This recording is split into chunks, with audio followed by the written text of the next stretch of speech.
all weekend. You can grab a 3-day all-access pass. I believe it's for $69. So, lots going on this week. Thanks again for having me on, Carmine and Andrew. I'll make sure I don't wear red next week. All right. Love you, Don. Wear red until the Habs start losing. That's what I want you to do. Keep wearing red. Wear it with pride. They're looking good, man. They're looking good so far. I'll be wearing red the whole year then, Andrew. Let's go. I love it. Take care, man. Take care, guys. I got to address this here, Carm. Timothy says CFL blows chunks. Well, how about that league everybody keeps watching where every single favorite is hitting and no game has been close in like 5.5 weeks? How about that? Because the CFL is a league where you at least get some close games. Sorry. But I haven't really enjoyed watching the NFL much lately. Tell me how many of you guys in the chat would actually even watch NFL without a bet on it. I'd love to know the percentage of people within a certain age range that actually would watch the NFL these days without a bet on the game. That's what I'd love to know. But hey, I'm not going to sit here and be the NFL CFL protector. But yeah, I would 100%. I would. But we're going to get on with it. We'll answer some questions on the fly if we can. I don't know how many times the Pittsburgh Penguins have won in Philadelphia when trailing heading into the third period. But I'm just happy that Philadelphia won the other night.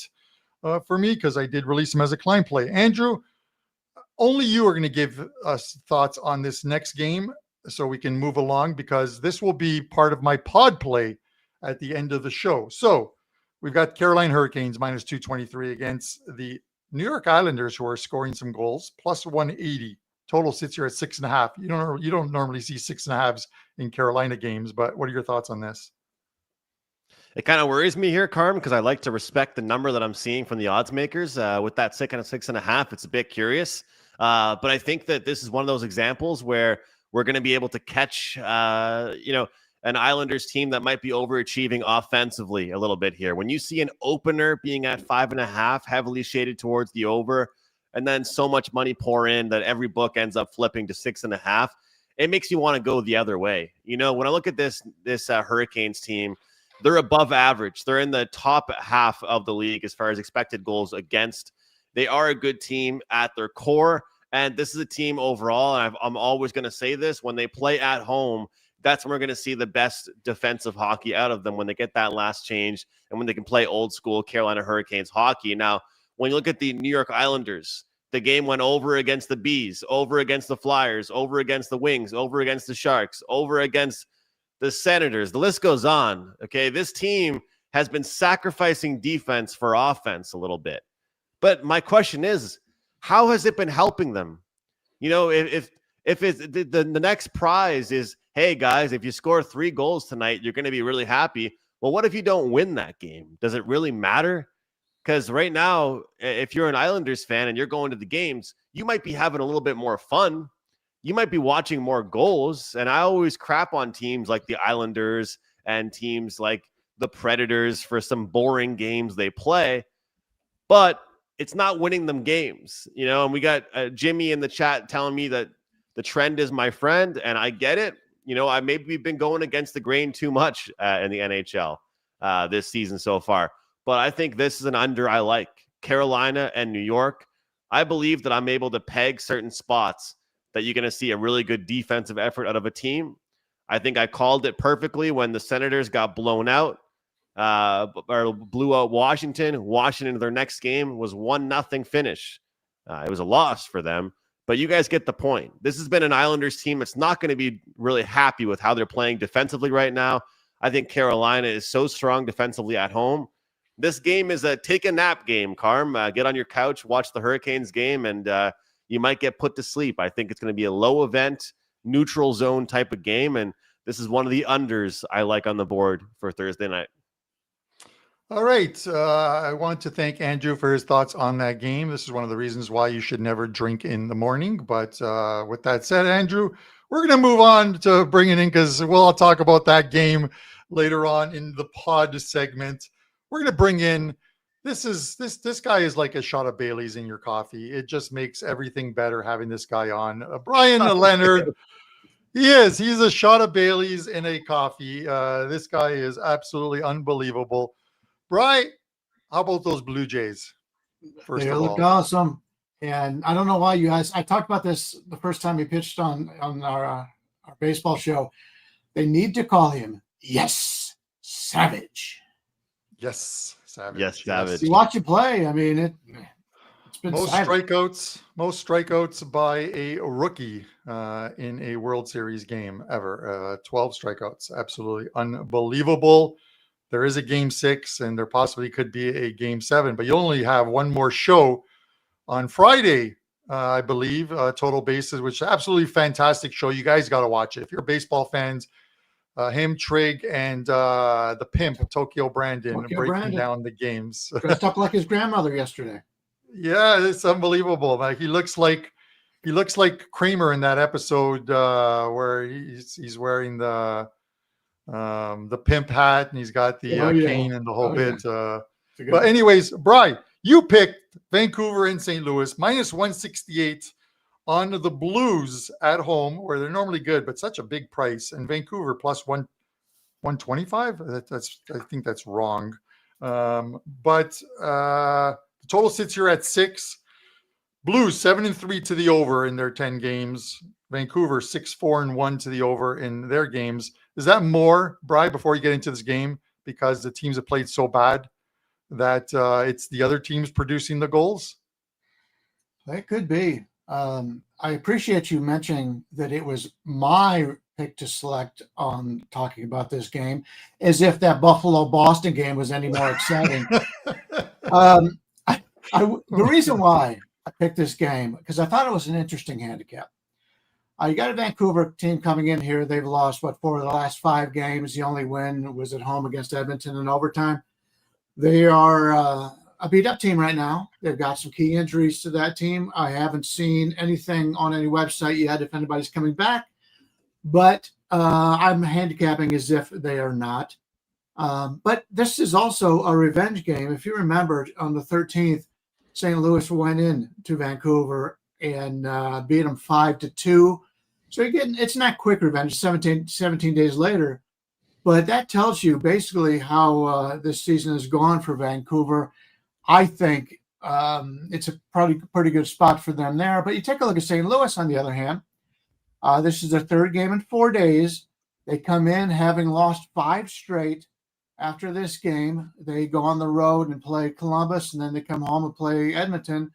Those may be 2 tough games for them there. So that's the reason why St. Louis is such a, at least in my mind, such a large favorite in this game, is because this has got to be a must-win game for them. But, it's a very important game for Vancouver also. I'm going to take a look at the total in this game. The last 4 times St. Louis was on the ice, they gave up 5 goals to Detroit, 6 goals to Pittsburgh, 6 goals to Detroit again, and 7 goals to the Mammoth. What do you think they're working on here against this Vancouver team? They're working on defense, and Vancouver's a team that has not been scoring a lot.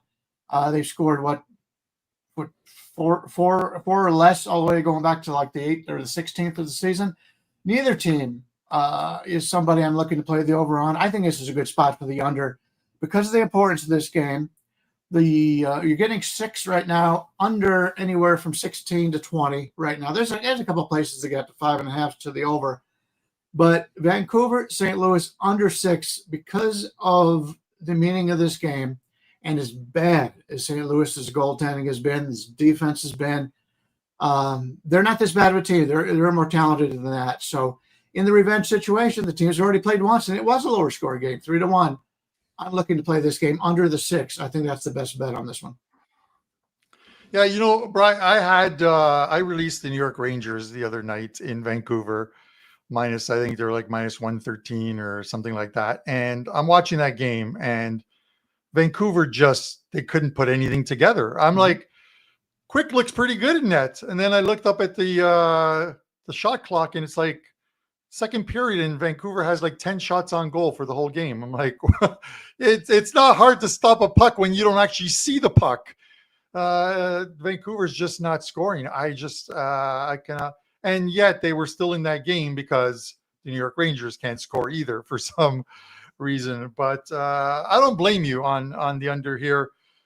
Two teams that aren't doing a lot of scoring. It's the teams against them that are doing the scoring, and that's why sometimes when you look at these totals, you have to take in all factors and not just look at St. Louis and say, oh, 7-3 to the over. It's cashed. Not so much when maybe Vancouver comes to town. Bry, Weekend Warriors up ahead in a couple of days. I know you're on a fantastic run across all sports. Let us know what you have going on tonight in the NHL and, of course, in football this weekend. Yeah, I think I'm going to go with 4 plays in the NHL. I'm still working on it. We haven't got a lot of the goalie things, situations up yet. It's just guessing who's going to be in there. But it looks like it's going to be 4 plays, and one of them will be the under in this Vancouver game. I do have my very first 5% play in college football going on Saturday. I got it up right now. To be this far in the season and have my first 5% play, that tells you how much I like this game. We're number 2 over the last 30 days in college football net profit and are on a 19-9 run in college football action. I'm still working on the college football today. I may have a play up in that, but really excited for the weekend. Everything's going pretty well, and very proud of your Toronto Blue Jays. Yesterday was another reason to root for them, and last few days on the show, if you've watched the baseball show, I said there's no way a team should be a $2 favorite when you get down to these two. They've been so equal. And in fact, Toronto has really outscored them in this series. So that was a crazy line, and hopefully people took advantage of that. All right. Yeah. And Brian, I got to give you kudos, man, because I normally do not look at the yesterday's play section at WagerTalk because I know how I did. And don't take this the wrong way, either one of you guys, but I don't care how anyone else does because I'm not competing with Andrew. I'm not competing with you.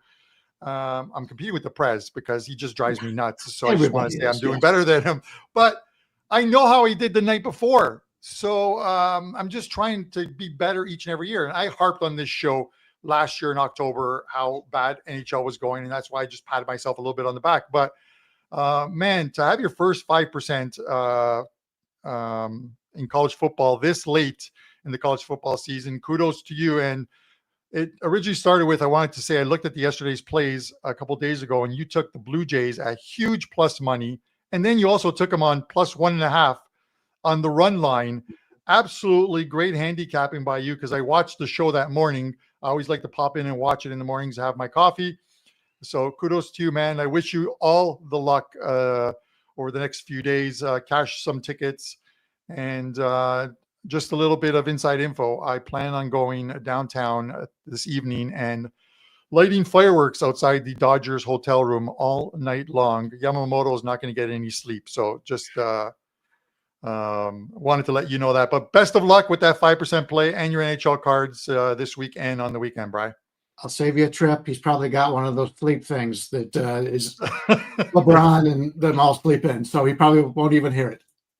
Hey, Brian, every pitcher has a bad game, okay? Yamamoto is due for his bad game, all right? Every pitcher has one of them. We always say you don't want to buy high. I mean, the time to bet Yamamoto was last time. Now everybody's expecting him to big comeback. We'll see. I still have to handicap the game. But just because he was good last time doesn't mean he's going to be great this time. All right, guys. Good luck to you. All right. Best of luck, man. Speaking of 5% plays, Andrew, I have to throw it to you because you have a 5% play. Do you not? I do. I'm fired up, Carm. 5% NFL best bet tonight. It's a prop play. And pretty much all I've been doing in the NFL this year has been prop bets. You know, that's where I've had my most success. Going back to last season on a 19-6 NFL prop run. And, you know, these 5% plays, this one just stood out to me right away. Using kind of the matchup data, using some of the history between these teams. Looking at this spot, I loved it quite a bit. We got a promo code for all of you guys. If you're interested, the promo code is simple. Big Bet 15 will take $15 off my 5% play tonight. 19-6 run, guys. Don't miss out. WT.buzz/AM. WT.buzz/AM. Let's cash some tickets, guys. Join me, of course, in the NFL. And if you're interested, we also have a 30-day NFL props pass up and available as well. But Karma, I had to mention that because you know what? Yeah. Most of the content I do is hockey. And of course, I do that show with Andy, Props and Parlays Today, which we do very well with. But I want you guys to know I'm doing well with NFL as well. And shout out to iMonkey. He tunes into my Thank show. you very much. Shout as well. Thank you very much. Any tips or anything sent to us actually go to charity. And I believe it is a Dan, maybe you can help me out, but it's a Las Vegas-based charity that maybe they rotate every few months at WagerTalk. But we really do appreciate it. And hey, you're in Houston. I love it. I just want hockey to grow everywhere. And if you don't have anyone to talk hockey with, you can definitely always talk hockey with us. That's for sure. Yeah, kudos to Rick Alec, our CFO, Gianni Detroit, who runs one of the owners, along with Kelly Stewart, who run a lot of the marketing and day-to-day stuff, and they choose the charities. And this one goes to, I believe, this last set of donations, which is a good chunk. So it doesn't come to Andrew and I. It goes into a pool from all the shows, and it goes to one of those charities, and something like like the Wounded Warriors and what have you. So it is one in Las Vegas. So we appreciate you guys when you do that in our chat, and it's going to a good cause. Andrew, just a couple things. Let's head to this because I'm seeing the clock here, and we don't want to throw it to Andy Lang at 12 o'clock. We want to finish before that. Detroit Red Wings, LA Kings, minus 146 on the Kings, which is a fair price.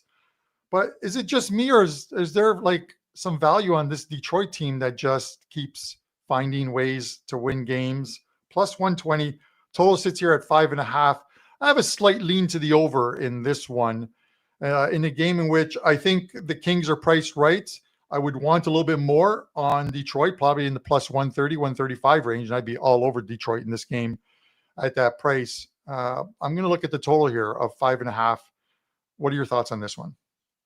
Yeah, Karma, talk about Money Puck and Natural Stat Trick and some of those websites and kind of like what they use and what they kind of what the metrics are that they look at, I guess is what I'm trying to say here, for whether it's the expected goals for, expected goals against, which teams are performing at a high level, which teams aren't. And I'm actually going to bring this up on the screen.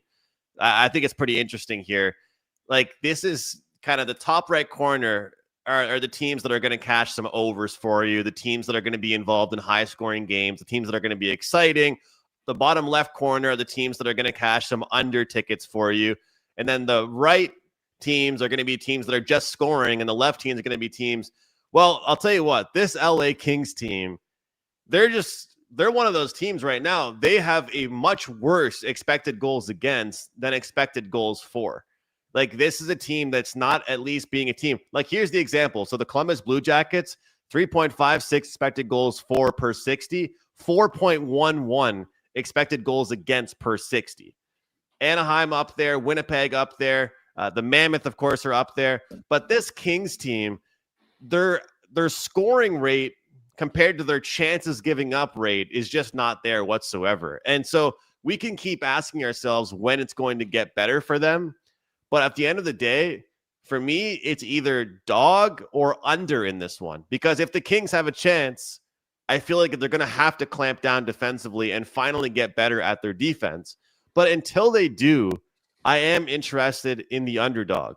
Now, one thing I am curious, Carmen, I don't have these numbers on me, so I apologize, but I am curious how Detroit's going to do on this West Coast trip, because we know they've been off to a good East Coast start, how they'll do overall with their West Coast trip, how that will work. But I find this chart very interesting because instead of looking at the full Money Puck numbers, you can look at this chart and you can say, all right, which team have been cashing over tickets so far this season? Which teams are cashing under tickets so far this season? And of course, teams like the Kings and the Blackhawks and the Flames, they're getting scored on a hell of a lot more than they're scoring themselves.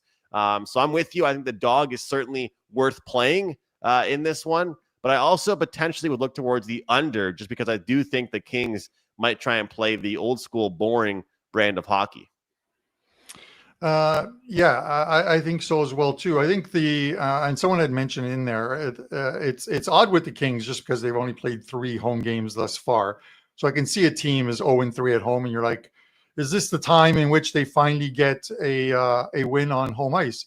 But if you look at the Kings games at home thus far, they opened the season losing to Colorado 4-1. Then they lose to the high-flying Los Kids Pittsburgh Penguins 4-2, and then they lose in OT to the Carolina Hurricanes. 2 of those respectable wins. I know I'm making fun of the Pittsburgh Penguins, but regression is right around the corner with that team.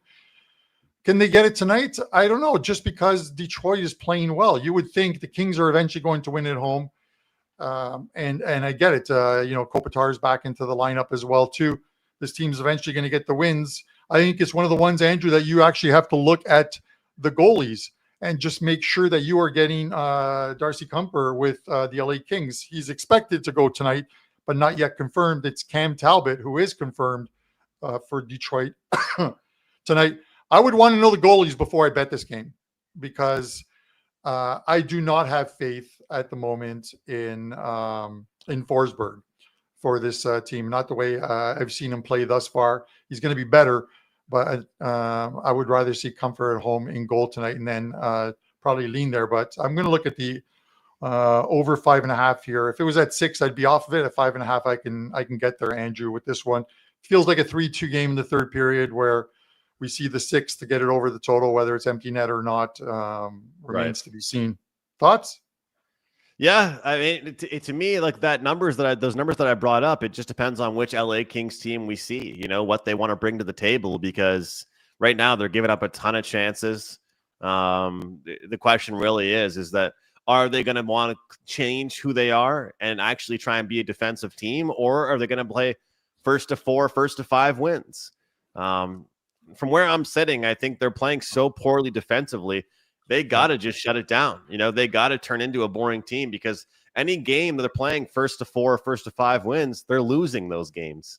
So you're right. We got to see what the goalie confirmations are. The good news about us doing 11 a.m. Eastern for our time slot is typically we do have most goalie information, but it takes like an hour and a half, 2 hours after puck time before we start seeing the West Coast goalie information roll in, which can hurt us a little bit. Yep. And, it's like the very first game. I thought it would be Ukko-Pekka Luukkonen going in goal for the Sabres. He's off the injury, played 1 game, losing to the Leafs 4-3 in Toronto in overtime in the second of a back-to-back. But Alex Line is confirmed for them, and Korpisalo for the Boston Bruins. So we shall see as far as the goalies go. And a quick answer before I get into my pod play. Someone asked me, I think it was Lake Show, asked me about the Islanders. I mentioned that they were 5-0 to the over in the first period. Now 6-1, he said. The 5-0, I think, refers to them at home.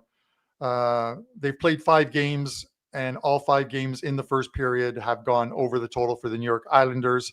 So, with that said, they are the best team right now. The Vegas Golden Knights are second at 4-0, and we've been cashing those ones. On game day, I mentioned them to you guys, even if we're not covering the show. The Islanders are on the road tonight. And speaking of the Islanders in Carolina, that's going to be our pod play. I am going to take the full game over in this one, over 6.5, minus 104. I'm going against my co-host, Andrew McInnes, who said this is going to be a boring, low-scoring game. I hope he's wrong. I'll throw some numbers at you. Carolina, 5-4 to the over overall, but 3-0 to the over at home.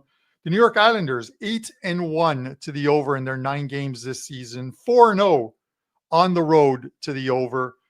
This is the full game over 6.5 goals. Hopefully the Islanders continue to fly high, score some goals tonight, give the Carolina Hurricanes a game, and I'll take 3-3 at the end of the second period and not have to worry about it because that ticket will cash. So that is the bankroll play for you, Andrew, and I'll throw it back to you for a same game parlay.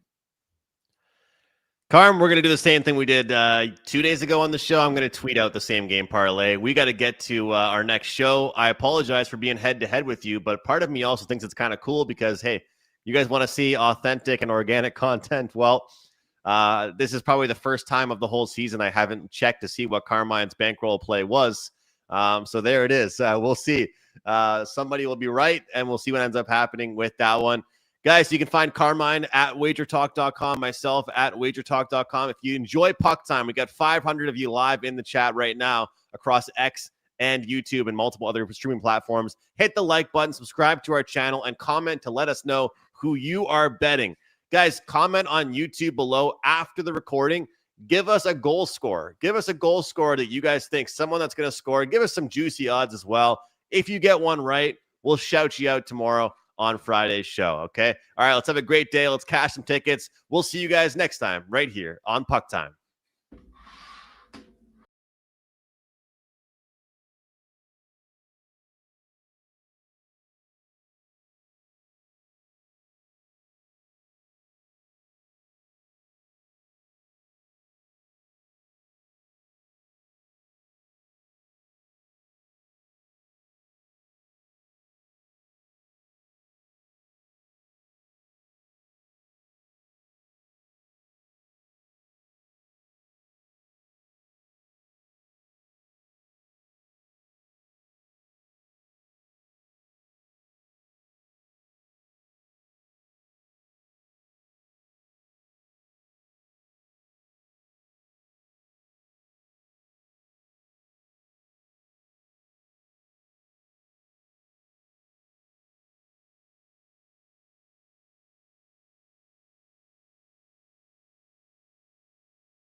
Welcome to Wager Talk Today, the gold standard of sports, where we talk the talk and walk the walk. Absolutely loaded card. Gianni The Greek is going to kick things off with a very busy Steam report. I mean, guys, we got NBA, NHL, NFL, college football, and we haven't even added college basketball to the mix. So we got a lot to go over. Dave Mason from BetOnline is going to join us, give us the bookmaker's perspective, where all the sharp money is going. Joe Ranieri is going to break down Thursday night football between the Ravens and Dolphins. We're going to talk Heat and the red-hot Spurs. And we'll get his thoughts on World Series Game 6. I'll close things out with props and a same-game parlay for Thursday Night Football. And we have the Blitz coming up right after this show. No time to waste. Please hit the like button, and let's bring in Yanni. Hello, Tiffany, in the chat. Anyone know when the prop show? We normally record on Fridays, but with it being Halloween, expect it to be up Saturday morning. Jim has a 1-year-old, so Halloween's a big deal for them, so we'll let them have Halloween to themselves. We'll get it up Saturday morning. Yanni, happy Thursday. How are you? Never better, brother. The markets are crashing, which is always good. You could pick up some discounts. Coming off a bad beat, I had Portland minus 2.5. They won by 2. I almost bet them on the money line. Can't wait till the NBA starts kicking ass and college basketball gets here because I'm working with the same group I had college football. Excited. And, just getting ready for this weekend, man. It starts today. We got college football tonight. We got NFL tonight. I'm already in action. Game 6 tomorrow on the line for the Dodgers. Amazing what Toronto's been able to do. I have a future on Toronto to win that series. We'll see how we approach Game 6. And, of course, there's UFC on Saturday as well. So, good couple days ahead, man. Jump on board. Let's make some money. All right, let's get into the games. It's so hilarious you say that about the market. You have the same reaction I do, which I swear we're related it somehow. Like most people are like, man, the markets are crashing. You and I are like, let's go. Let's go. This is where you make all your money. It's not ugly enough. I want blood in the streets, bro. Blood in the streets. All right, well, let's this is not financial advice. All right, let's get into some games. What are you seeing? Pick a sport. Let's tackle it. NFL. Single NFL game. It is. Baltimore, Miami. No surprise. The money is on the Baltimore Ravens, and the money is on the over. Even more on the over than one-sided on the Ravens. Now, Miami's power rating is dropped significantly week by week by week by week by week. Most guys that I respect have them around the bottom 5, worst 5 teams in all of the NFL. They have the 28th most efficient defense, the 20th most efficient offense, and more importantly, those terrible results come against the 25th most difficult schedule. So this is a bad Miami team. Flip side, Baltimore, they've had the 3rd toughest schedule in the NFL, and yet they have the 6th best most efficient offense. That's dangerous for this defense on the Miami side. But at the flip side of that coin is the defense for Baltimore is horrific. 24th in efficiency. Tough to lay over a touchdown when you're, bottom of the league in defense because the back door is going to stay open. That's the fear. Like as long as Miami could keep it within 2 scores, that back door is going to remain open. And that's what always worries me when you're given more than 1 score in the NFL. Tough, though, to argue the Miami side. I think the best bet you can make right now is on Baltimore in a teaser, simply because you're able to go through the most important numbers, 3, 7, and 6 in that exact order. Those 3 are the most probable margins of victory in the NFL. So if you're able to go through those 3 numbers, you're placing a plus CB teaser at minus 125 or better, 6 points. So it's set up nicely.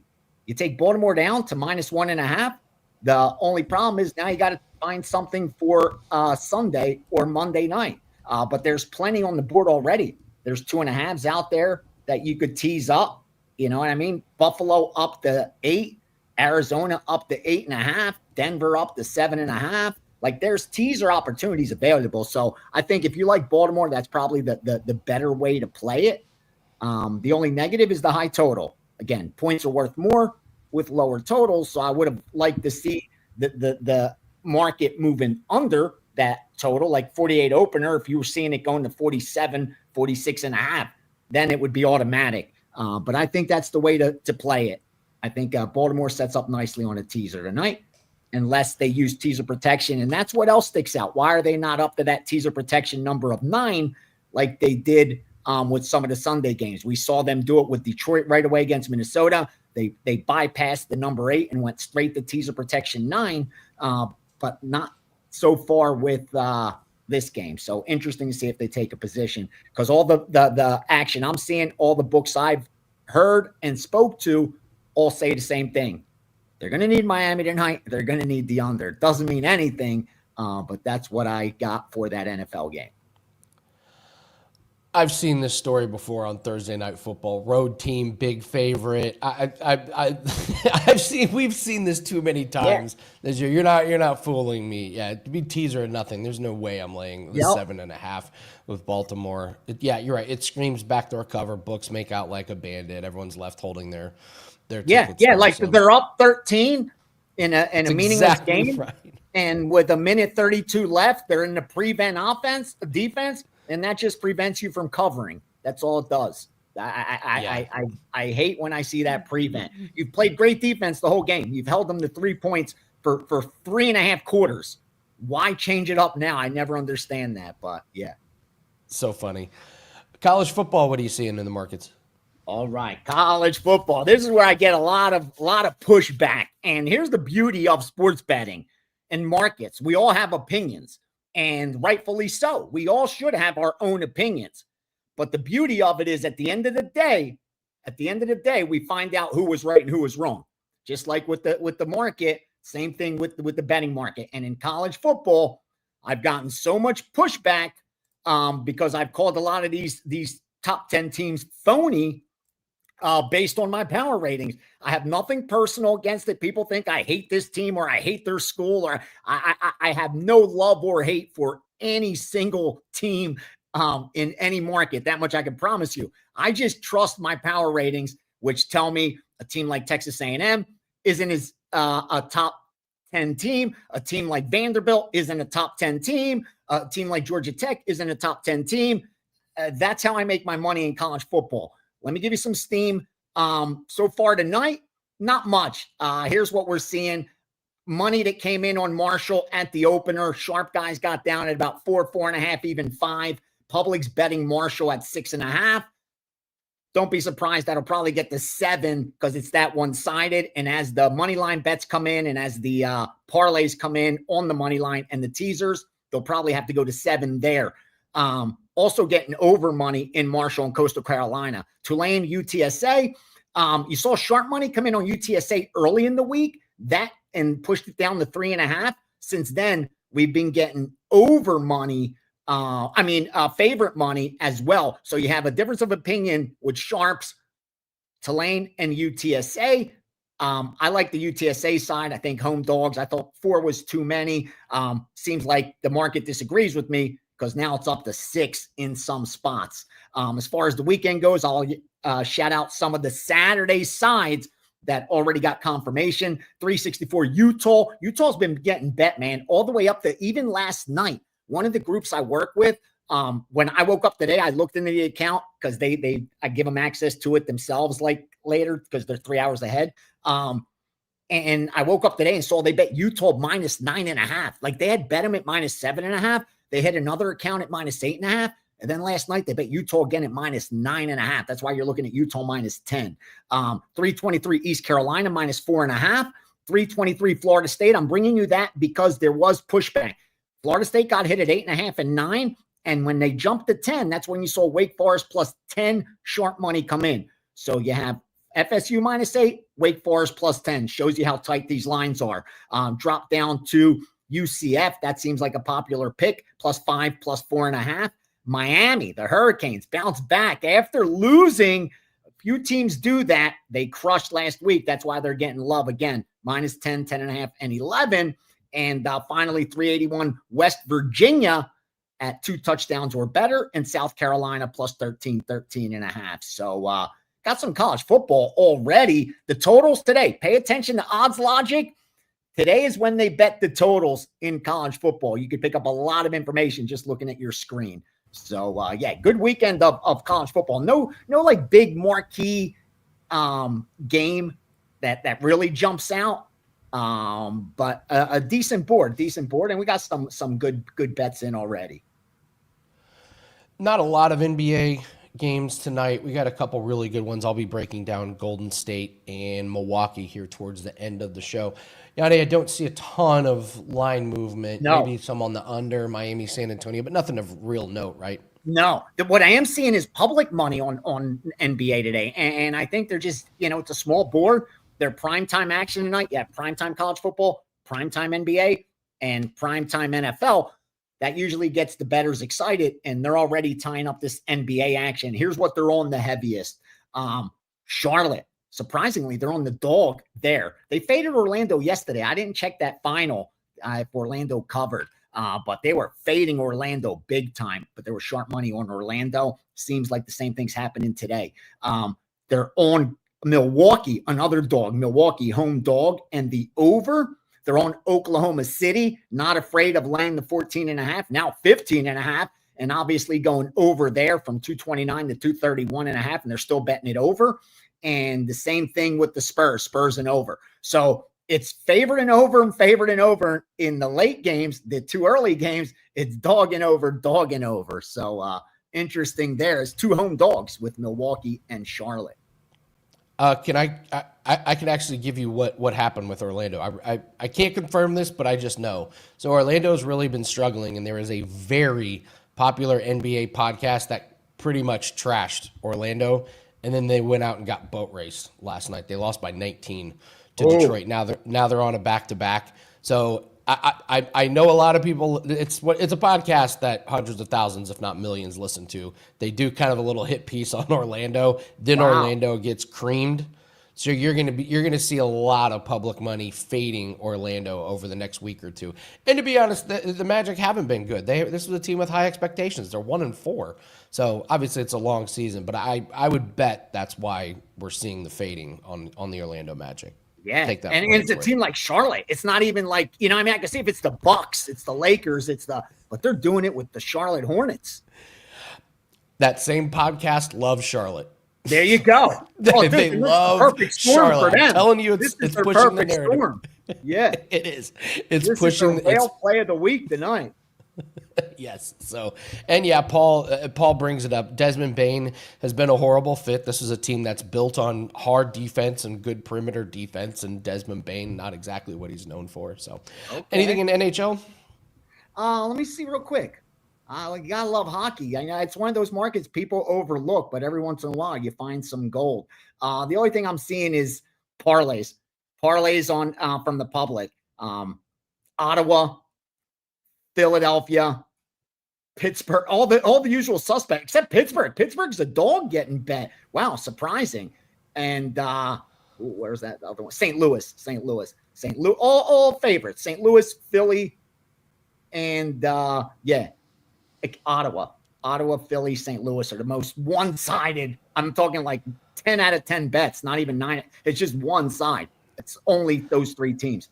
Ottawa, Philly, St. Louis, for whatever reason. They love those three tonight. Maybe you can speak on this here, Yanni. Listen, it's your guys' money. You guys do whatever you want. Who am I to tell you what to do with your own money? Just be careful with moneyline parlays in the daily sports, like MLB, NBA, NHL. I have not figured out the secret to success, but I will pass on moneyline parlays in daily sports. I don't know what your thoughts are. It's not the way to make money. It really isn't, dude. It's just not. It's the same thing in all markets. When you're underfunded, you're forced to gamble. And that's exactly why you're parlaying, because you're underfunded. You don't want to bet the money line straight, and you're hoping for a better return. You're already fighting an uphill battle when you're approaching it that way. If you don't have the money to bet them straight the right way based on your bankroll, then again, you are playing into the bookmaker's hands. And that's why most bettors parlay. It's the same reason a lot of stock investors use options, because they don't want to pay $300 for Tesla stock. They want to use options. But what they don't realize is that's where all the institutions make all their money because they control what the price is going to be, and they could zero you out so quickly. And that happens over and over and over and over again, to the upside and the downside. And you see the same thing with the parlay action. Again, I'm telling you, that's what it is. And what's beautiful, not beautiful, but it's a great setup for the casinos and the sports books because they get to promote it, and they get to put out a ticket of a guy who put $10 and won $100,000, and it's life changing, and that's enticing when you're young and looking at, I want it now, that money now, and they just keep putting in those parlays, chasing that big score. Again, man, I wish you luck. I hope you hit it, but that's just not the way to make money betting sports. It just isn't. Yeah, I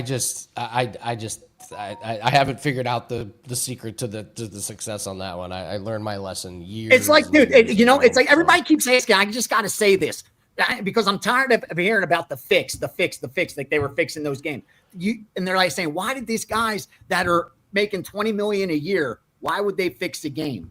How would they? Why would they do it? Making 20? It's so simple. It's because it's the one bet they can win. The reason these guys got mixed up in this stuff is because they have the gambling itch in them. Like, these are guys that were already gambling. They lost betting like everyone else does. Like 99.5% of bettors, they lost money betting, but they were able to control those outcomes. When you have the power to do that as a gambler, you're going to do it. That's exactly why they did that. It was the one bet they knew they could win.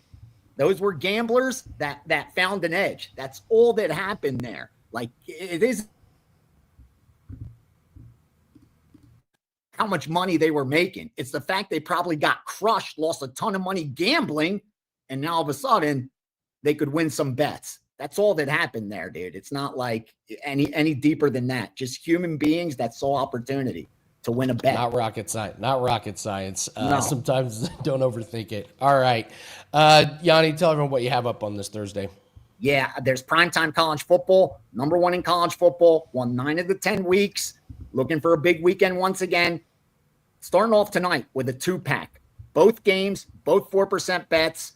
Got Saturday's package up. 4 bets already in there. Sunday's NFL hasn't gone up because, like I said, a 5%'s coming. We just got to time the line in the market correctly, but there are already 2 NFL 4% up for subscribers. So busy couple days ahead. UFC's coming as well because there's already 2 plays for subscribers.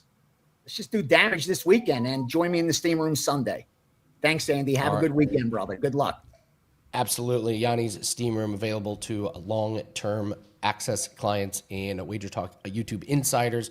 Again, if you want to become an insider, wt.buzz/insider. $2.99 a month to get all kinds of perks, including access to the Steam Room. All right, let's keep it moving here. Dan, do we have Dave Mason, or do we just have the graphic? If we don't have Dave Mason, let's go to Joe Ranieri. Yeah, we got Joe. We need the graphic for when he comes on. You're gonna make Joe wait? Come on, Andy. Let's go with Joe Ranieri. I can't wait to talk to Joe about this topic that just came up. I actually find it fascinating. At first I was like, this is ridiculous. And then I was like, well, he's got a point. We got to talk this Louisiana governor coming out and just trashing the AD. I mean, an all-out assassination on the AD of LSU. And he ain't going to be hiring the coach. And my first instinct was, oh, come on, we get this power-hungry governor. What is it his job to step in? And then I look and he's like, wait, now we got to pay this guy $50+ million. This is the same AD that was involved in the Texas A&M. And we were talking about the buyouts. I don't know. I actually see both sides. At first I was like, this governor's insane. And then I was like, I kind of see his point. What's your take on this? I was weirdly fascinated by this story. My take is, Andy, I want to know where the applications are to be a college head football coach, because I would absolutely throw my hat in the ring right now if you're going to ask me to leave the building 6 weeks later and give me a $50 million check. But it's interesting because Scott Woodward is the athletic director that he was referring to. And somehow this guy keeps getting a job. He screwed over Texas A&M by giving them Jimbo, and now $75 million plus later they're still paying for Jimbo, even though he is nowhere to be found. I think he bought an island somewhere in the South Pacific. We'll never see Jimbo again, and I don't blame him. But then LSU hires him. They run out of town the one true LSU guy that would have been a great head coach in Ed Ogeron, so they could go make the splashy hire in Brian Kelly. And oops, sorry, yeah, we're going ahead and we are paying him $50 million to leave as well. And then the governor blows the lid off by telling us the reason why Penn State, Florida, all of these blue blood programs are stuck paying these coaches multi-millions of dollars for years to come after they fire them. And it turns out, well, Scott Woodward and Brian Kelly have the same agent. In fact, there's only, Andy, 5 to 6 total agents in the country that represent all of the athletic directors and all of the head coaches. Do you think any of those guys are going to negotiate with their agent? They're what? I'm going to bargain against Brian Kelly's agent, who happens to be my agent, to try and get a buy down on that buyout? It's just the whole system is rigged, and it's hilarious to watch it unfold in real time. And the governor, because it's a state school, is the one that has to write that check now. It's not a private school. It's a state school, which is the big difference. I'm with you. I was talking the other day. I was like, I just don't understand these recycling coaches. I don't get it. Like, why are we still doing this? It doesn't work. It's never like worked. Having Scott Boras represent all of the athletic directors and all of the college head coaches, and that's it. So what choice do you have as a university? Because you can only deal with a handful of these guys. It's unbelievable how rigged it is. And now, okay, LSU say, hey, we're not doing buyouts anymore. Well, other colleges are, so all the big name coaches, they're just going to go to the colleges that do offer buyouts. Exactly. Why would you go to one way or another? You're going to LSU? have to deal with that agent who represents that head coach. So congratulations. It's wild. I can't wait to keep tabs on this story. I've never seen a governor come out and just be like, no, this is bullshit. We're not putting up with this anymore. Well, it's a state school. He's got to come up with the $53 million to pay him. So it's like, you got to be kidding me. Like, what are we doing here? Well, congratulations. So what happens to Scott Woodward? What are you paying him for to be the athletic director if you're bypassing him altogether and you're going to have a committee now select who the next head coach of LSU is? What a disaster. And we all know this. You have one program that needs to operate successfully on college campuses, and that's your football program. So you cut out the legs of your athletic director on the football program, there is no reason for that guy to be around to, look over the track and field team. Hilarious. All right. Well, let's move on to this Ravens and Dolphins preview. How do you break this game down? My take is I've seen this recipe before. Road team, a big favorite on Thursday Night Football, and I'm not buying it. Me, it's Dolphins or nothing. What's your take on this game? Well, you got to ask yourself. I just did the best betting show ever with Art DeCesar over at the Westgate, and him and I are scratching our head because we all know the total got steamed pretty well here. A lot of public money all week long, betting this thing up to from 48.5, Andy, to about 51 and a half. It might even still go higher before kickoff, he believes. We might actually get to 52. But in order for us to get there, the assumption has to be that 4 days ago, Lamar Jackson wasn't healthy enough to be able to play in that Bears game. But now 4 days later, somehow, he is going to be 100% with a hamstring injury, and he is just going to run wild on the Dolphins in a short week. Like, none of it makes any sense. We haven't seen him in forever. You don't think there's going to be any rust? And this Miami team, I'm with you. This Miami team had every reason and every excuse to quit on the season at any time here, Andy, through 8 weeks. They could have just mailed it in, and that's it. And yet, here we are. They go to Atlanta, a very good defensive team in Atlanta, and they made them look stupid. They absolutely smacked them. Now they're back home with a little momentum. And ask yourself this, Andy, if he is 100% Lamar and this is just such a given, why is this still at 7.5? Why is this not moved to 8.5? Where is all the big money on the side here for Baltimore because Lamar is playing? The answer is It's not there. The public is there betting Baltimore, but that line is not moving, which I think tells us everything we need to know. Yeah, they got Lamar's rushing total at 36.5. Don't know. And that's only if he has to. Why are you're going to design runs with a guy with a hamstring injury that couldn't play 4 days ago, but he can play now? No, maybe one. Maybe potentially one. I kind of like the Derrick Henry attempts. I was impressed with Bijan nuked everybody's props last week. You got Bijan going up against the worst rush defense, and then the Dolphins quickly realized Kirk Cousins couldn't complete a pass to save his life, and they're like, we just got to put it in the box. The defensive coordinator for Miami worked with the defensive coordinator in Baltimore, so it's not like these two guys don't know exactly what it is that they're going to want to run and what to do here. So it's going to be an interesting. I don't think it's nearly the blowout a lot of people think it's going to be. I'd have to agree with you 100% on that one. All right, we move on to the Heat and the Spurs. It's amazing how these younger guys are they're so good so early in their careers. I just feel like these guys, you now know within half a season, and you've got guys like Edgecombe, who looks amazing. Cooper Flagg may not be the best of those first three picks, but holy cow, you want to talk about taking the next step. Wemby looks MVP caliber already. What do you make of your Miami Heat versus the Spurs tonight? Well, there's an interesting phenomenon happening in the NBA early on in the season here, Andy, and I heard you talking with VR there about Orlando and what's going on with them. Well, what's going on with Orlando is very similar to what's going on with Miami, only it's working for Miami. It's not working for Orlando. The analytics and the data have clearly worked its way into organizations here like the Magic and like the Heat, right? So the Magic go out trade for Desmond Bane. Why? Because they want more shooting. You know what else they've done? They have sped up, Andy. They want more shots. They want more opportunities because the analytics and the data tells them, forget about, draining the clock out in a half-court game. We want to go up-tempo and we want to score. More shots, more shots, more shots.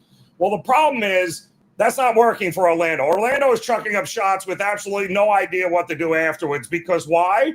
They're a defensively based team. They were built to make you suffer, right? Physicality, first one to 105 wins, and that's how they have always won games. They're not doing that anymore, and they've completely lost their identity. Miami? They were a half-court team, Andy. They wanted to beat you with defense, and they wanted to slow everything down to a crawl. Not this year. Spoelstra and Riley have decided we are using the young guys. We are going up-tempo. They're number one in offensive efficiency. They're top 5 in three-point percentages. They're also top 5 in field goal percentages. This is the number one overall offense going up against the number one overall defense in San Antonio. So something is going to give here tonight. Doesn't shock me that we're seeing the total being bet down in this game because I think it's correlated. If you think Miami covers this game and possibly wins outright, you love the over. If you think San Antonio covers and wins, then you absolutely love the under tonight.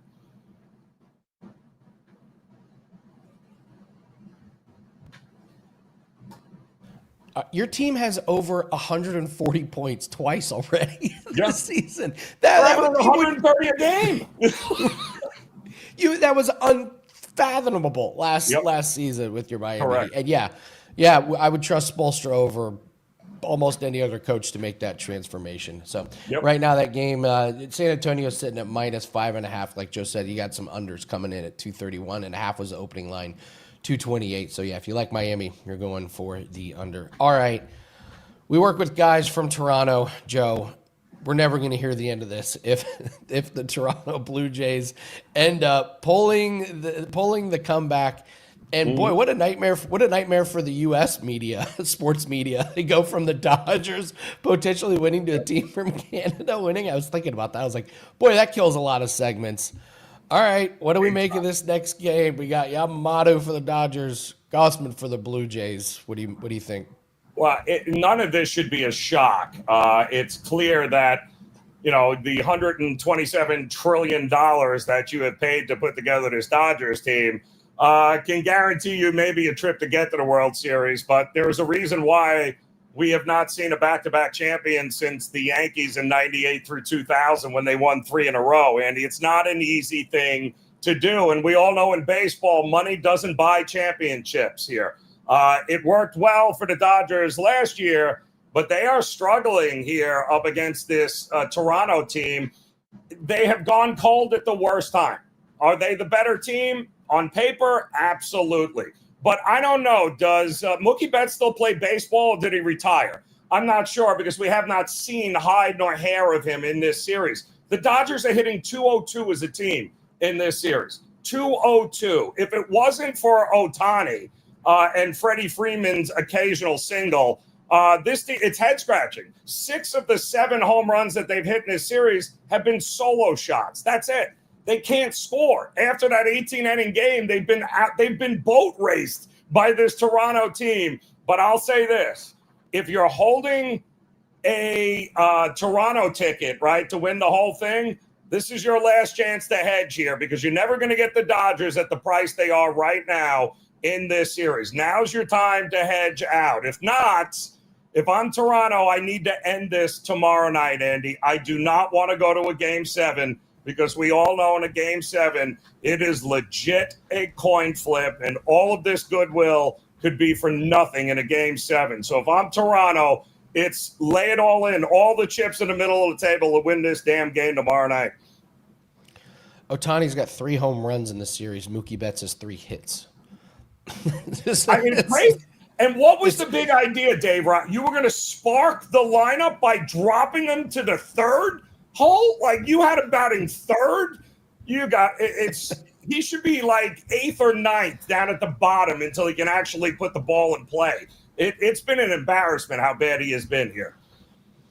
I will tell you my favorite prop on this one is Yamamoto over 18.5 outs. I would lock that thing in ASAP. This guy what choice did I have, Andy? Bullpen. How are you a minus 200 favorite and your bullpen comes in and throws 4 wild pitches in 1 inning? How is that a minus $200 team? Like, what am I missing here? I don't know. I love that bet. I'm stunned that that's only 18.5. This guy went 27 and 27 his last 2 games. You're You're not gonna have a choice. What are you gonna do? Bowl him? No way. No chance in this one. So unreal. All right, Joe. Great stuff. Great take on the Louisiana governor. I cannot wait to follow this one and get your take next week when you see what's getting ready to happen. It's going to be wild. What do you have up for everyone at Wager Talk? Just bring back Ed Ogeron. He was perfect for LSU. He was LSU. He's one of the best recruiters in the country. Don't overthink it, Governor of Louisiana. Andy rolling right now. Number 1 in the NBA since the season started on a 7-1 run. I've got one up on the card here tonight. I've got a big 4% top play in the NFL for Thursday night football. Locked and loaded here with this Miami and Ravens game. So both can be had over at WagerTalk.com. All right, Joe Ranieri, thank you so much. Have a great weekend, Joe. Continued success in the NBA. We're going to do some free plays, and we're going to break down the Warriors and Bucks, but we were lucky enough to have Dave Mason with us, so we're going to get to Dave right now. Dave, happy Thursday. How are you? I'm well. How are you? Doing good. It's a good week. We're doing well in the props betting market. We got a couple locked and loaded plays for today. I feeling good. I woke up and there was a big storm outside, but now the sun is shining. I think it's a sign of things to come. Did you survive Survivor last week? A lot of carnage. No, Bengals got us. We didn't have the Colts. I didn't have I'd already used the Colts, and honestly, the only other team I was really looking at was the Falcons. And then as soon as Penix was out, you're like, you can't do that one. I'm perfectly fine with the Bengals pick. They put up 38 points against a Jets team that was awful. You needed a running back throwing to a tight end. You needed a 2-point. You needed everything that could possibly go wrong. So we did not survive, sadly. So yeah, I'm done too. Oh well, on to next year. Why do we do this to why do we do this to ourselves and join Survivor? Every year it's the same thing. Get your hopes 1 up. year. 1 year it's mine. 1 year it's mine. That's true. But it's just every year we get knocked out when some random underdog pulls the big upset, and it's infuriating. All right. We're what do we got? A few more days before college basketball, so we got to be in the busiest time of year. What are you seeing handle-wise? Let's start in NFL. What are you seeing for this week? Sharp, we got the Bears -2, Texans pick, Titans +10, Raiders +3 even, Bengals under 52.5, Broncos over 39, Cowboys under 54. As far as there's a lot of lopsided bet counts, 65% on the Ravens tonight, 79% on the 49ers, 72% on the Patriots, 77% on Indy, 76% on the Lions, 68% on Denver, 74% on the Jags, 83% on Dallas. So yeah, it looks like we got some big decisions coming our way on Sunday and Monday. I keep talking about it all show. This sets up for you guys to do really well tonight when Miami covers randomly at the end of the game. I almost want to put that in my pick 5 in the mega contest on Bet Online, the Dolphins. I may do that actually. So, what's been the World Series like for you? It's been good. I mean, the action has been absolutely through the roof. Real satisfied with that. I mean, it's no shocker by game to game basis. We really need the Blue Jays, so it's been good. We do now need the Dodgers on the series price, but we need what is it? Well, we need the Jays on the futures. There's 10,000 moving parts. So we're just more worried on the game-to-game basis. I think now that the Dodgers are underdogs to win the series, more money's going to be piling. That's how it often happens with these series odds. It's like we needed the Blue Jays at the start of the series, and then when you could get them a plus money started pouring in on them, then all of a sudden we need the Dodgers on the series price. So right now we need the Dodgers on the series price, but that's secondary or tertiary to the game by game need. And what's college football look like for you this weekend? Let's see some sharp here. Tulane -4.5 from 4, Rice +14, Duke +3 and 3.5, Michigan -21, Bowling Green -1.5, Texas -1.5, Iowa State -5.5, Troy -7, WVU at +13.5, ODU -16.5 or better, San Jose State -1.5, and a ton of totals. Anything for UFC? It's not a great card. Not a great card. Yeah, a little bit. Dalia -16, -116, Co -176, Dogarian -1, what is that, 93 or better, but Devaye +218. Yeah, I mean, it's not a ton has come in yet, but it'll pour in. What's some of your favorite bets? What's Dave Mason betting? A little bit of NFL this weekend. Texas -1. I missed the pick 'em. I'm taking Bills +2 in that big game Sunday afternoon, and Commanders getting a field goal. All right. Good stuff, Dave. Are you excited for college basketball, or does that just add one more nightmare? I'm a college basketball junkie over the years, but that being said, I'm just with the transfer portal and not betting wise. Business, I'm talking personal wise first. Just for the transfer portal and NIL, it's just a freaking. You don't even know who the hell's on your team anymore. So from a personal standpoint, it's a shame because I used to be an absolute junkie and now I'm just like, whatever. But from a business point of view, absolutely, man. College basketball is interesting. It's kind of like 4 seasons of betting. You start out, it's just pretty much, the real diehards. And of course the sharps are all over. It's, November college basketball totals is the hardest market to book all year. So that's coming our way. Then after the new year, once conference play starts kicking into gear, you get another bump. Then when football's over, you get another bump. And then of course March Madness, it goes absolutely ballistic. But yeah, from a business point of view, yeah. I mean, again, I'm not sitting behind on the stage. Yes, the stage guys, and Saturdays when there's all these college basketball games and all these college football games, those guys, if you're going to hit those guys up, you better have a good reason hitting those guys up because they're working. Those are the busiest times of the year for those guys when there's full college basketball slate and a full college football slate on a Saturday. And those guys are, those guys are working their ass off. I bet. You're always a great follow on social media. Tell everyone where we can find you at and what's going on over at betonline.ag. Yes, sir. At Dave Mason, BOL on Twitter. Come on over. Betonline.ag. If you don't have an account, sign up. We have great juice on, reduced juice on NHL and, of course, the MLB. I've said before, dime lines are an endangered species, but we still have them. We post some of the earliest odds in the industry. MMA, we have the best MMA product out there for that growing sport. So, yeah, come on over to betonline.ag, and we accept sharp action. So a lot of books are booting winners to the corner, and we accept winners. So come on over to betonline.ag this weekend.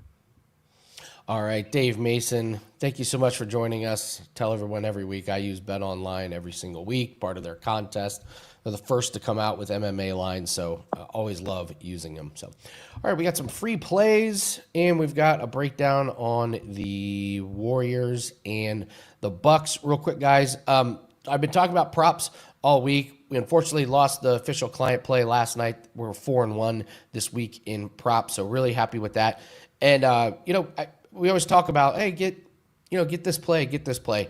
I want to do something where I really want you guys to experience 7 days worth of props. So we're doing a special, and we're going to leave this up for a few weeks. It's 7 days, but you get NBA and NHL props. And there's a reason for this. When you see our plays, you're going to see a lot of trends where we're trying to find some streaks that we can take advantage of, whether it's supporting a player 3 or 4 games in a row, whether it's fading a team. So we want to do 7 days. We're going to do it for $69, and that gets you NBA and NHL. We're combined 58% in both of those sports last season and this season. So we hit our last NHL play. That was on Monday. We are in play with 1 play in NHL and NBA tonight. So instead of investing in single plays, we're going to do 7 days for only $69. It expires November 16th, but it's going to be up every single day. So you want to lock in 7 days, give us a shot. You'll see the write-ups. You'll see our trends. You'll see how we attack the props betting market. But can't stress enough, props is where it's at. You can make a lot more money on props than you can trying to do money lines and spreads and totals. So, all right. I know we had a question from Chris about something about doing the money line parlays. He was saying, like, what about a daily sport with the Ravens money line? I just don't put any daily sport money line. It's just too random. There's no way there's any type of value on playing like a minus 250 NHL money line. Weird things happen. Goalie has a bad night. The team just doesn't show up. Daily sports are just so much harder. The handicap money lines and the juice is so through the roof. I just make it a rule. So, yeah, well, it's just a rule I live by. If somebody else has figured out the secret sauce to that, by all means, let me know. I haven't found it, so I just go more towards the props. All right, let's do some same game parlays and free plays for tonight's game between the Dolphins and the Ravens. We're going all around the world. We got a couple plays here. We're going to start here with Tua, and this is a weird one. Over 2.5 yards rushing. I know it's terrifying, but the fact is this play is 6-2 this season. He's gone over in 14 out of the last 16 losses. So if you think that the Ravens are going to win outright, this play has hit 14 out of the last 16 times that Tua has started in a loss. The Ravens do give up 15 rushing yards to quarterbacks per game. Low total. You just need 1 to get over this one. So a prop I found on DraftKings, each team to score a rushing touchdown, that's minus 110. Both teams have allowed 10 rushing touchdowns this season. We only need 1 from each team. So, I mean, the fact is the spread's only minus 7.5. Yeah, any game could be a blowout, but this is close. I don't think either team is going to abandon the run, so we'll take each team to score a rushing touchdown. And then we'll do a same-game parlay. We'll take A-Chain, 6+ receptions. We'll do the Dolphins over 23.5 on their team total, and Lamar Jackson to throw 2 or more passing touchdowns. A-Chain has 5 games with 6+ targets. The Dolphins have gone over 23.5 in 4 out of their last 5 games, and Lamar has thrown for 2 or more in 11 out of the last 12 games. I'm sad the books have finally caught on to that Lamar 2+ passing touchdowns because he was going over and the books were not adjusting the price. So that's going to be a same game parlay, and it gets us to 5-1. So there are your free plays for tonight. All right, we're going to move to NBA, and we've got a really, really good game here tonight between the Warriors and the Bucks. Let's break this down. Warriors and the Bucks. We've got the Warriors minus 3, and we've got the over-under at 231.5. Matchup of two really good teams. They're off to good starts this season. The Warriors are 4-1. The Bucks are 3-1, and very, very similar stats all across the board. These teams are 4th and 6th in pace. They're 8th and 9th in offensive efficiency, and they're 18th and 20th in defensive efficiency. I mean, basically, they're completely different makeups of teams, but their stats are all coming out almost exactly the same. Here's one of the big differences. Milwaukee's actually surprisingly struggling on the boards. They're 21st in opponents' rebounds allowed per game, where Golden State is 7th. Normally a team with Giannis you'd think would be better, but Miles Turner, never known as the huge rebounding force. So I actually think they take a little dip with Miles Turner in the lineup as a center or power forward when he doesn't rebound that much. Warriors, their only loss was to Portland. Portland randomly just shot lights out from the field. And the Bucks' only loss was to the Cleveland Cavaliers in a pretty close game. Warriors, they've been in very high-scoring games this season.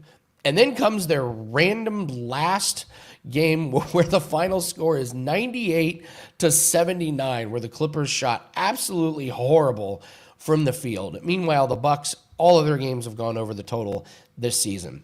Here's the key, and this is why I'm going to go over the 231.5 despite the high total. Milwaukee gives up the 9th most points to point guards, and Steph Curry is playing. Golden State is middle of the road defending centers and power forwards. So you have two teams that are average or below average defending the strength of the opponent's offense. I like the over. I went back and looked at their matchups last year. One game went under, one game went over. The game that went under, Steph did not play. Looks like he's going to be playing tonight. So maybe a little sprinkle on the over 231.5 on this one. And again, our props special is up 7 days for $69. We're 4-1 this week. We were number 1 in NBA props last week. That special gets you NHL and NBA props. We are in play tonight for both NHL and NBA. These are plays that we bet with our own money. This is how I build bankrolls in the props betting market. So take advantage of that at wt.buzz/AL. All right, tomorrow. You guys don't want to miss tomorrow. It's Halloween. It's Football Friday. I have my costume. I can't wait for everyone to see it. There may be a couple people that don't recognize it, but most of you are going to get it, and I'm very proud of it. But more important, we're going to get you ready for the weekend. We're going to go over college football. We're going to go over NFL. We're going to go over the mega contest and the pick fives. So it's going to be a jam-packed show. You do not want to miss Halloween. Andy, when I was recording Bet on It with Marco Yes. D'Angelo, Kelly in Vegas, VR, and obviously you can check that out on the channel right now. I was asked by Marco D'Angelo, hey, everyone else is wearing costumes on the show, correct? So I believe even Marco D'Angelo will be wearing a costume on tomorrow's Wager Talk Today. And you know that I have mine ready as well, Andy, and I'm excited for you to see it. This is great. This is fantastic. This is what we need to get us ready for my the weekend. costume is a gray circle. No, I'm just kidding. I have a good one for you tomorrow, Andy. I have a good one for you. Dan, I actually thought about what if I dressed up as somebody else here on Wager Talk and see if anybody would understand it. But I decided against that. So I'm going to do my own costume. So can't wait for Football Friday tomorrow. Make sure you hit the like button here, guys, and leave us a comment. Tell us what your best bet is for tonight. Thanks very much for watching. Let's cash some tickets tonight. Let's have a big Friday. We'll see everyone tomorrow. Good luck in your bets tonight. Take care.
Wednesday night college football. We got a pair of games on national TV.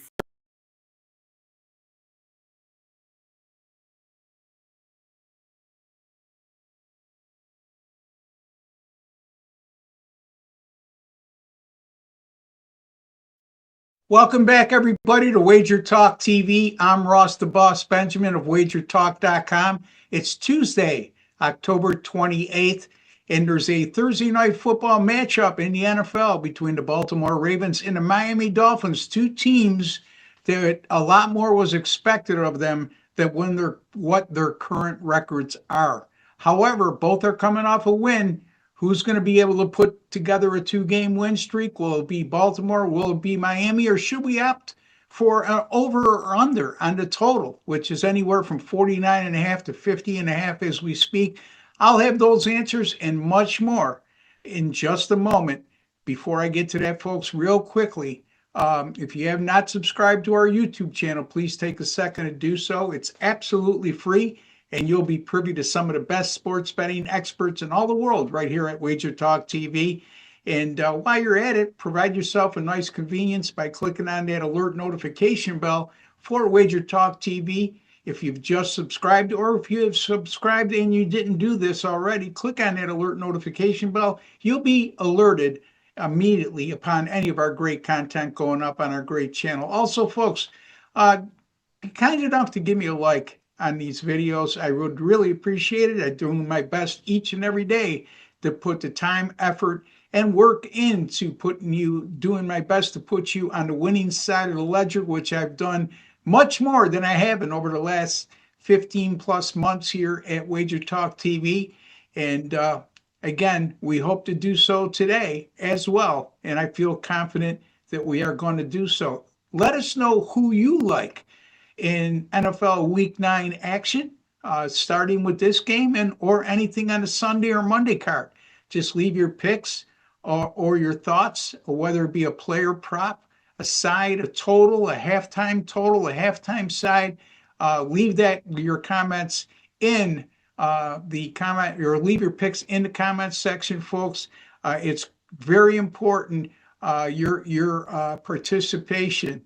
It's what makes these videos stay alive, folks, and I'm doing my best to make you happy, and so make me happy. Let us know what your thoughts are, and please, folks, we've been doing a great job of this, and for those of you who are new, let's keep it clean, let's keep it respectful, let's not be demeaning. We're going to disagree. It's sports betting. On occasion, it doesn't mean we have to go to war. Should prompt healthy conversation. In any event, let's get to the matter at hand. The Baltimore Ravens, as we speak, are a 7.5 point favorite. And like I alluded to, the total in this game is anywhere from 49.5, which you could find at Bet Online right now, as high as 50.5. Based on this total and point spread, the sports books, I would venture to say, fully expect Lamar Jackson will play in this game, or they wouldn't leave themselves so vulnerable with this line in total. If he doesn't by chance, backup Tyler Huntley has played very well, especially last week. In a game and a half of action over the last 2 weeks, he's completed 27 of 37 for 254 yards and also rushed for additional 92 yards. He led Baltimore to last week's win over the Chicago Bears. And the Baltimore Ravens, 7-0 to the over since last year as a road favorite like they are in this spot. And when the total is 47 or greater, which it is, and it should be right around that number or more. Right now it's at 49.5. Even if Lamar Jackson was to be scratched, it'll be right around that number. But anyway, in those 7 overs, those games average a combined 65.3 points per game. Miami has gone 6-1 to the over in their last 7 games, and their only under came last Sunday in their 34-10 win at Atlanta, and that game stayed under the total by 0.5 point. The total was 44.5. So Miami has been playing on the high side of the ledger, as well. The Baltimore Ravens, additionally, 5-0 to the over this year whenever their total has been 44.5 or greater. And those 5 games average a combined 62 points scored per game. Baltimore, now, Lamar, you could say what you will with Lamar Jackson in the offense. When he's out, it affects how explosive they could be. And you would be right to say so. And the facts would back that up. However, their defense has been terrible all year long. They were a little bit better against Chicago, but they still gave up a ton of yards, and it's a little bit deceiving with the 16 points they allowed last week. As a matter of fact, Chicago had first and goal from the 3-yard line with over a minute left to play, and they finished the game inside the 1-yard line and weren't able to score. By the way, the Baltimore defense, getting back to that, number 30 in scoring defense, allowing 30 points per game. So only 2 other teams are worse. Also, Baltimore, number 28 in total defense, allowing 379.6 yards per game. Miami, on the other hand, not much better defensively. Number 29 against the run, and that's important when you're facing a running back the caliber of Derrick Henry. The Dolphins are allowing 145 yards per game on the ground. Miami also number 26 in scoring defense at 26.9 points per game. Now, my official pick is the Baltimore Ravens and Miami Dolphins over the total of 49.5. That's at Bet Online. I would go over the total of anything 51 or lower. And don't forget, folks, I'm recording this on Tuesday, the 28th. The game doesn't go for more than 48 hours. So these lines, the line and total, are subject to change depending on when you view the video. In any event, official pick, Baltimore, Miami over 49.5. And for those of you who don't get that number, I would go over the total of anything 51 or lower. All right, NFL, it's been on fire, folks. 15-6 since week 3, 71%. My NFL and college football combined, 37-17 since September the 11th. That's 69% and a net profit of 5,804 units.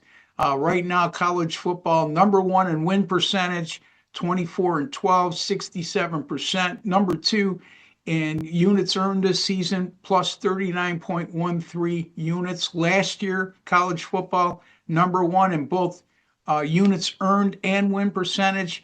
And dating all the way back to September 9th of 2023, college football 150-97, 61%, and up 120.28 units. And as a matter of fact, since May 13th, all sports premium picks from yours truly, Ross Benjamin, 173 and 115, 60%, and a huge net profit of 149.89 units. NBA, by the way, is underway, folks. 4-0 this year, 18-5 run dating back to last year. So a lot of winning going on, which takes me to these 2 specials. You can get the rest of 2025. That's what remains in October, November, and December, $580 less than right around $8 per day. And you could get that right now for $580 simply by going wt.buzz/RB.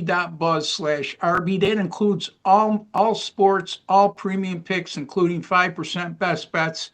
And also, folks, $49 Weekend Warrior Special, which includes all my college football on Saturday, all my NFL on Sunday, and if I have a Monday NFL, that as well for just $49. I just gave you all the numbers in NFL and college football action. So take advantage of that offer. A lot of you have. If you haven't, you missed out on a lot. And for those of you who have, congratulations, because we're making a ton of. You are live. We are live. College football picks coming up for you on all of this weekend's big game, including Oklahoma and Texas, the world's largest cocktail party between Florida and Georgia. Texas, Vandy, Ohio State, Penn State. Once upon a time, that would have been the marquee matchup of the weekend. Not so much anymore, but we're going to discuss that fat point spread and even unbeaten Georgia Tech, putting that 0 in the loss column on the line at NC State. Guys, let's bring in Ralph Michaels and Ross Benjamin. Joining me as always, my two good friends. Another week here on the program. These guys absolutely killing it. Remember, if you are watching live and you want to talk about other games besides the ones I just mentioned, it's very simple how that works. You will comment down below with the game of your choice. We will look at that comment. If we deem that comment worthy to speak about, we will talk about it in the second half of the show. But we have a rundown to get to first here, Ralph, and I'm going to go to you. One of a few top 25 matchups is Oklahoma and Tennessee. Tennessee, a 3-point favorite here against the Sooners. Obviously, the Sooners let a lot of people down, myself included, when they lost outright to Ole Miss last Saturday. Now they go on the road, another top 25 opponent. How are you looking at this one, Ralph? Well, the question is John Mateer healthy? I mean, he left with the finger injury. He came back and he has not performed nearly as well. 17 of 32 last week at South Carolina, 19 of 27 for 140 yards. So that is a concern. Oklahoma's offense, if season to date, their offense is number 78 in the country, averaging 375 yards per game. But in conference play, their offense is number 113, averaging only 309 yards per game. And they're number 109 in explosive plays. Those plays 10 yards or more. The Tennessee offense, we know, is dynamic. They're fast-paced, number 21 in the country with 73 plays per game.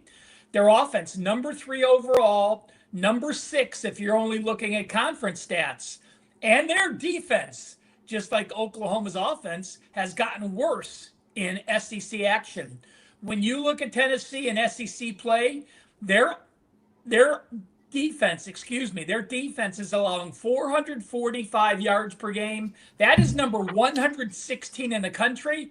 Their defense is allowing 36 points per game. That's number 117 in the country. And they give up a lot of explosive plays. With that said, I think Oklahoma's defense is far exceeding their offense.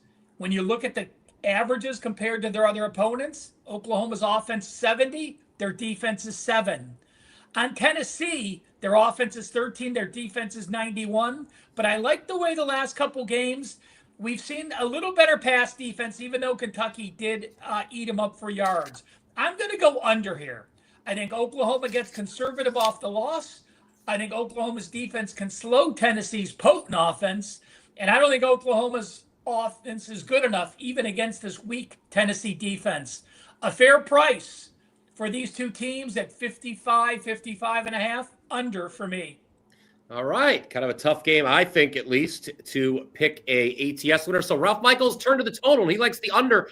And, not only is Oklahoma off a loss, Ralph, but they've lost 2 of 3. This is very much a college football playoff eliminator, you would have to think. What do you think, though? Can the Oklahoma defense hold up against a Tennessee offense that is a little similar? I don't think it's as good as Ole Miss offense that gave Oklahoma all sorts of trouble, but it's better than a lot of the other defenses that Oklahoma held to nothing. So what do you think about this game? I'm going to disagree with Uncle Ralph. And I just want to remind Uncle Ralph that the last time we disagreed was last week, Memphis and South Florida. You can't get them all right, Ralph, but maybe you'll get this one right. I don't think you're gonna again. I like the over in this game. Look, Tennessee. Ralph said a lot of the statistics and I don't want to regurgitate them all. It's amazing how we think alike in this game in terms of statistics, but we don't agree on the total. And let me tell you why. Tennessee 45 points per game, over 500 yards of total offense per game. Here's the thing with Tennessee, their defense, guys. This was a defense that was highly touted going into the year. They were returning 9 starters on a defense that performed extremely well last year. For whatever reason, that's not been the case this year. They've been very vulnerable and very porous defensively all season long. Now, Oklahoma's defense, you're right, Brian, one of the best in the country. But you know what? When they faced a formidable offense like Ole Miss last week, they were exposed on their home field.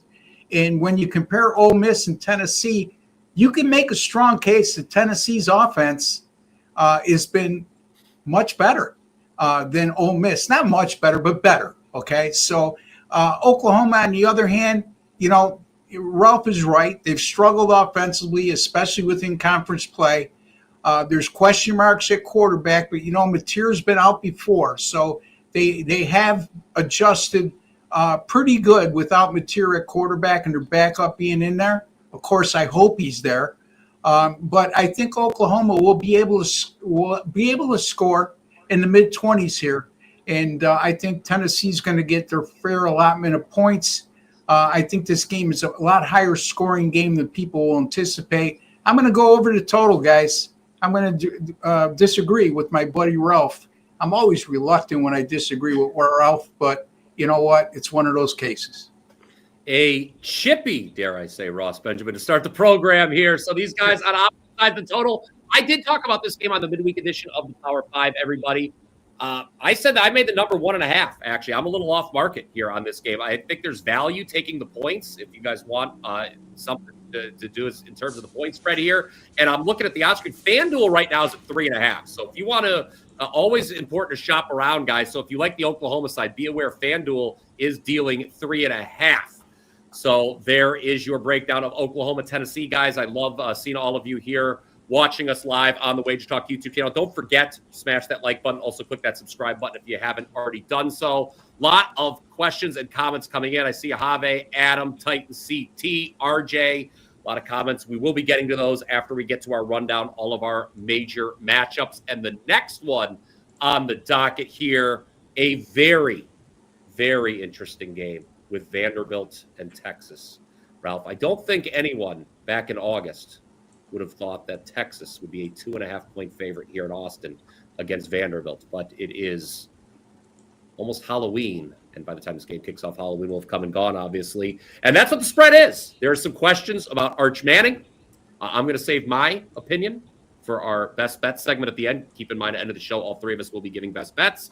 But Ralph, what do you think? Texas only a 2.5-point favorite with a big question mark over the status of Arch Manning. Is that a positive or a negative? Stay tuned for my opinion on that. Yes, because yes. Let's be honest. I mean, granted, we can't say Matthew Caldwell led that drive last week when he got hurt and he should be the quarterback. But I'm going to make this simple, guys. Both teams are incredibly bizarre situations. You look at Texas; they are off at Florida, the Red River rivalry, at Kentucky, and at Mississippi State. I went back to the database for the last 15 years. 49 teams have played 4 straight games away from home and then played at home. Those teams have gone 16-32 with 1 push, 33% against the spread. And if you exclude games as a favorite of 15 or more, those teams are only 7-25, 22%. But you look at Vanderbilt, their last 4 games. Let's see. They go to a ranked Bama, play a ranked LSU, play a ranked Missouri, and then they play a ranked Texas team.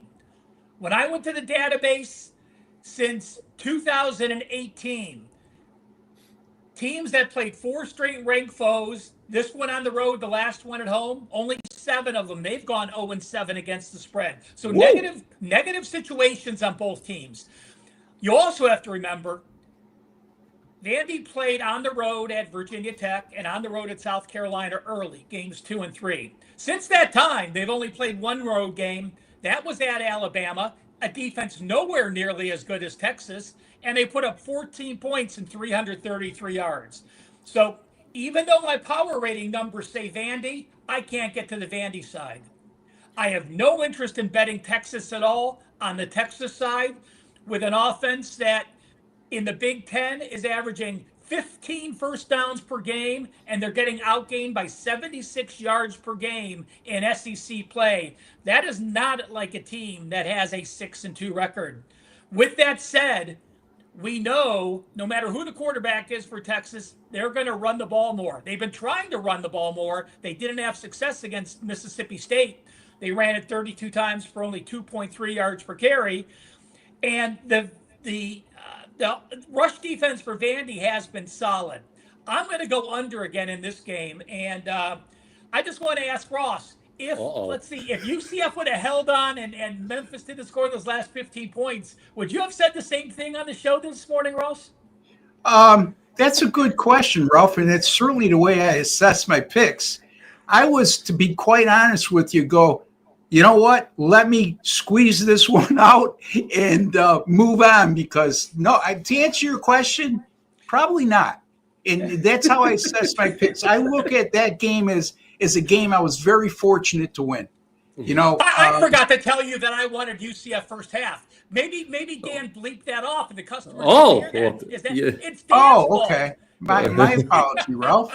So I wanted UCF first half, and you wanted Memphis full game, correct? Yeah. I'm just talking. Yeah, to you guys. I mean, when you give up 290 yards rushing, Ralph, like Memphis did, and you win, you're awfully lucky. And I would like to throw something else in. Obviously, guys, as I've said before, we record live here every Thursday on the WagerTalk YouTube channel. Memphis did not rule the quarterback in until Saturday morning. So that was when we did the show live. That was obviously a big change in 48 hours from when we broke that down. Keep that in mind, guys. If you're watching this on the replay, we do record this show live every Thursday at 1 p.m. Eastern. But let us get back to the task at hand. Ross, I do not want to spoil the crux of my argument at the end of the show, but I'll tease it a little bit, I suppose. So much talk about this game is going to be on Arch Manning's status. But what about the Texas defense? Ralph brought it up. I think the Texas defense is the key to the handicap here. And you know what? Texas defense is extremely good. And Ralph, everything that Ralph touched upon, I'm not going to repeat because I agree with every point he made in that regard. Vanderbilt, they've proven they could win either way, either style you want to play. They could win in low-scoring games. They can win in high-scoring games. But I still think they'll have difficulty moving the ball consistently against this Texas defense. And Texas's offense, I have absolutely no faith in. And one would argue, how much of a drop-off is it to go from Arch Manning to whoever Texas backup quarterback is? Again, I don't get caught up in names, but if you're going to bring up Arch Manning, I'm not impressed. He has done nothing to show me through the entirety of this season why he was so highly hyped and highly touted. I'm going to agree with Ralph here. I like the under a lot here. Under 45.5. You could actually get a 46 right now at Bet Online, but I'm going to go with Ralph on the under in this game. Right. For the record, it is Matthew Caldwell that would be the backup in Austin. Did throw a touchdown in his only passing attempt last week. It could be Brian Power. It doesn't matter. Well, my college eligibility, my college eligibility all used up. I got news for you, but he's made a lot of stops. Caldwell. He's played at Troy. He's played at Gardner-Webb. He's played at Jacksonville State. Again, I'll save the rest of my thoughts though for the end of the show. We are going to stick in the SEC. I love a good cocktail party, guys. I don't know about you. And we have the world's largest cocktail party this Saturday in Jacksonville, Florida, of all places, of course. Georgia and Florida. Ross, I'm going to actually go to you. I'm going to come right back to you because I believe you did speak about this game. I always try to stay up on the WagerTalk Slack channel. I appreciate that. The curtain just to peel back the curtain a little bit here. And I believe that this was a game that you spoke about on WagerTalk Today, maybe perhaps a line that did not make a lot of sense at face value. Florida, interim coach, Kirby Smart. We know he's the coach at Georgia. Why don't you tell the people what you said on WagerTalk Today, and then we'll get Ralph and I's opinion. Let me start by saying I'm going to take a wild guess and say to Ralph, he would enjoy the world's largest cocktail party. There's no doubt about it. But Ross, I'm in Daytona Beach. I'm only an hour and a half south. So I talked to Ranieri last year at the cocktail party, and he says it's a shit show. Don't go anywhere near that. You can't even get near this. The parking to get into the parking lot last year was $300 for a parking pass. It was $40 for a game ticket. Wow. You know what? Speaking of Joe Ranieri, he's a spitting image voice-wise of Adam Shine. Every time I hear the updates on Sundays with Adam Shine, it's like I'm listening to Joe Ranieri. Anyway, to get back on track, I mean, we got a Florida team that's 2-4 against FBS opponents this year. We got a Georgia team that's ranked number 5 in the country, and their only loss was to number 3 Alabama by 3. And Georgia's only a 7.5 point favorite at a neutral site against a Florida team with an interim and lame duck coaching staff. Why?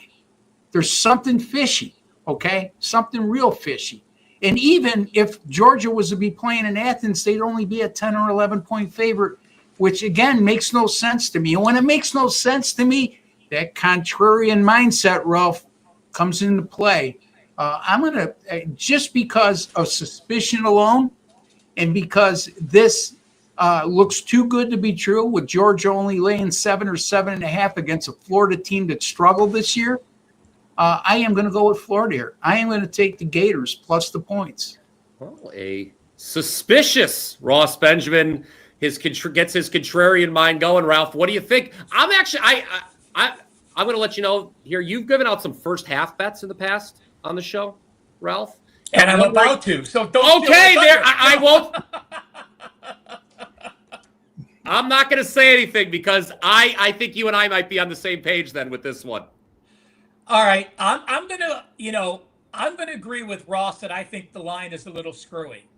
But, I also, a couple weeks ago, I said, do you know Georgia's 1-13? They lost 14 games as a favorite. I will say this. Georgia has covered their last 3 games as a favorite. But don't be so quick to say, oh, they're now a good favorite. Because they covered those games by 0.5 point, 1.5 points, and I think 4.5 points. So when you're barely covering those aren't true covers as a favorite. Yes, you got to the window that week. I look at Florida. They go to LSU. They're only down by 3 at the half. They have a yardage edge. They play Texas. They're up 19-7 in the first half. They go to Texas A&M. They're down 21-14 in the first half. And then Mississippi State, they're up 13-7 in the first half. I look at Georgia last week. They're trailing at halftime to Mississippi, 21-20. They go to Auburn. They're trailing at halftime, 10-3.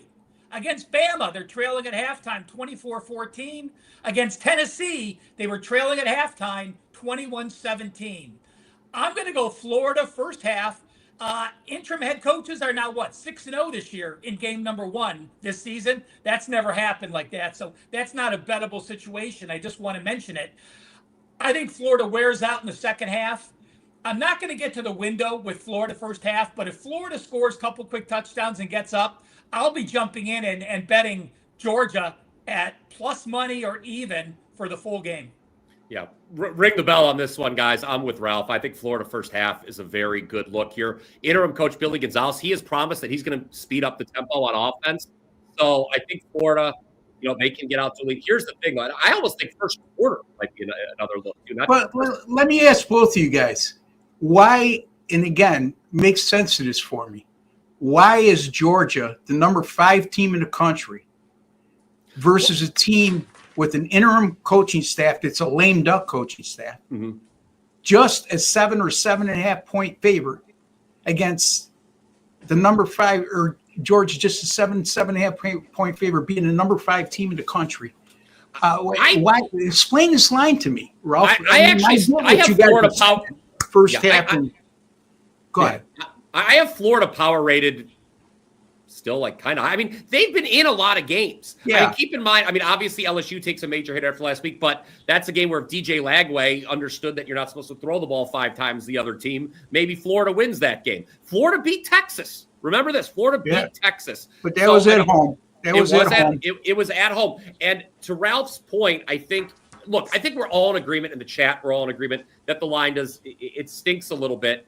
For me, the one thing I'll add about the first half angle is, look, say what you will about Kirby Smart. I don't know if there's a better in-game adjuster in the sport than Kirby Smart. I agree with everything you guys said, but it just doesn't.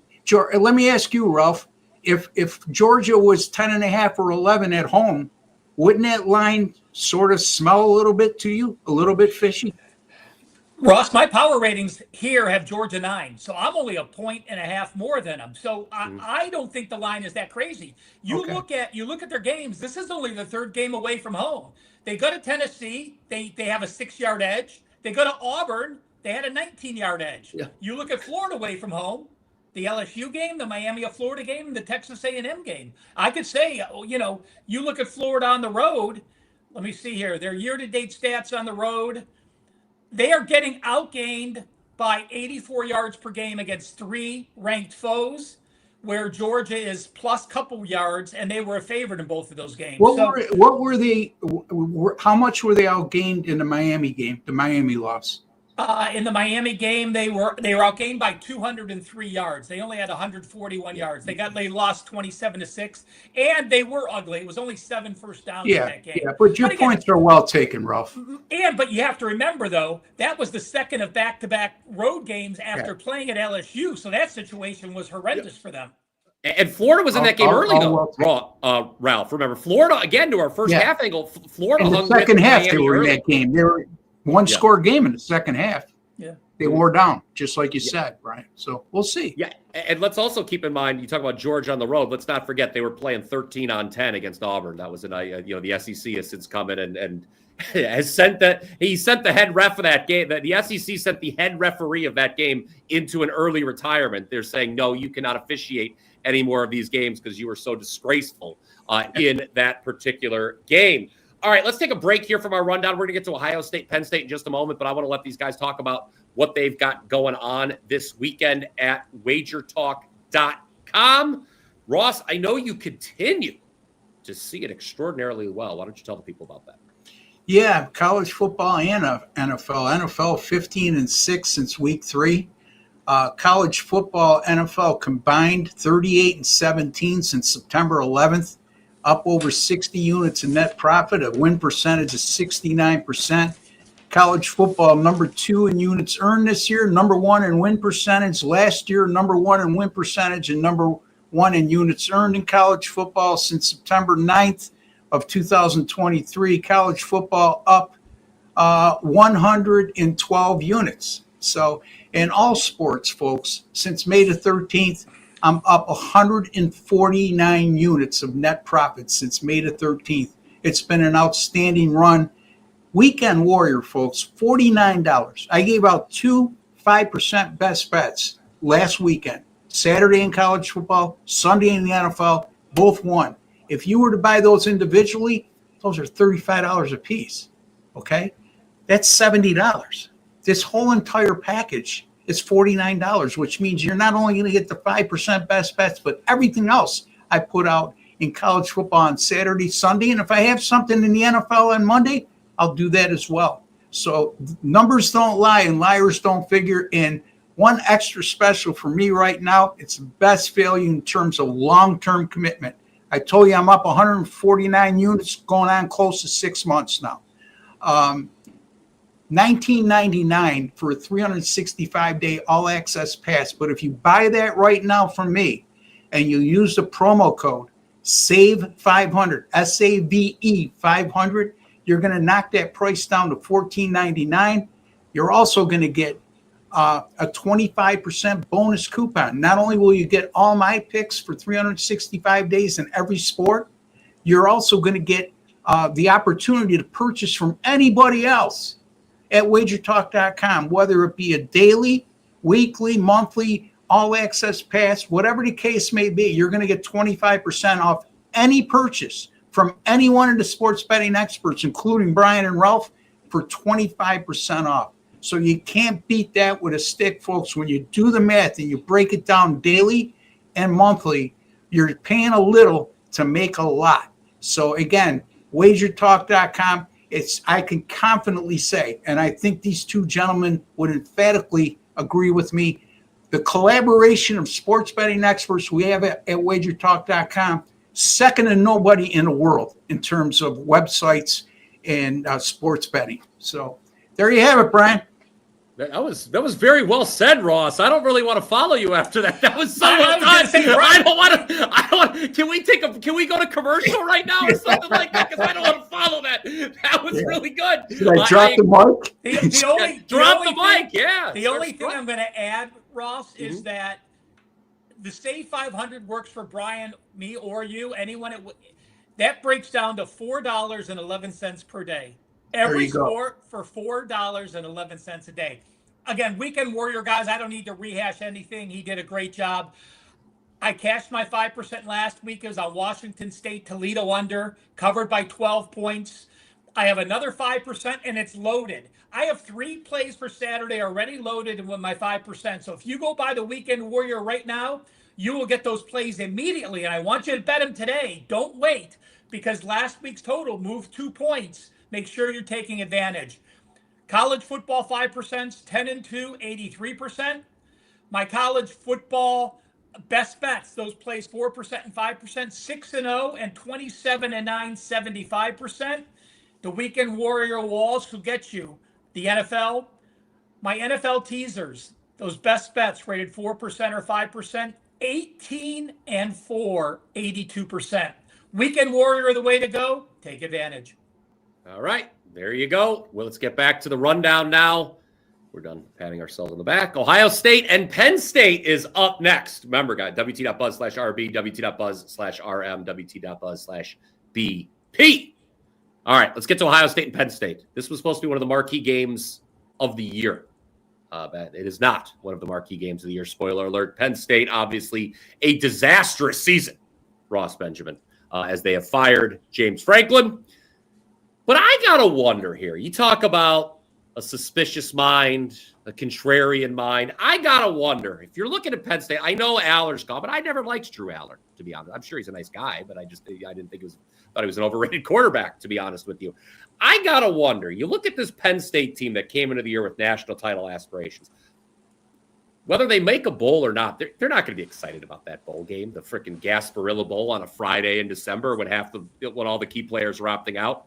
This is the proverbial Super Bowl for the Nittany Lions. Do you see any value on the dog here? A Penn State team that has covered one spread, and they did it barely, against an Ohio State team that I believe is 6-0-1 against the spread, but has played no one to this point, except Texas in the opener. Well, we talked about Texas's defense. Ohio State's defense, to me, is on another stratosphere, regardless of who they played so far. Mm-hmm.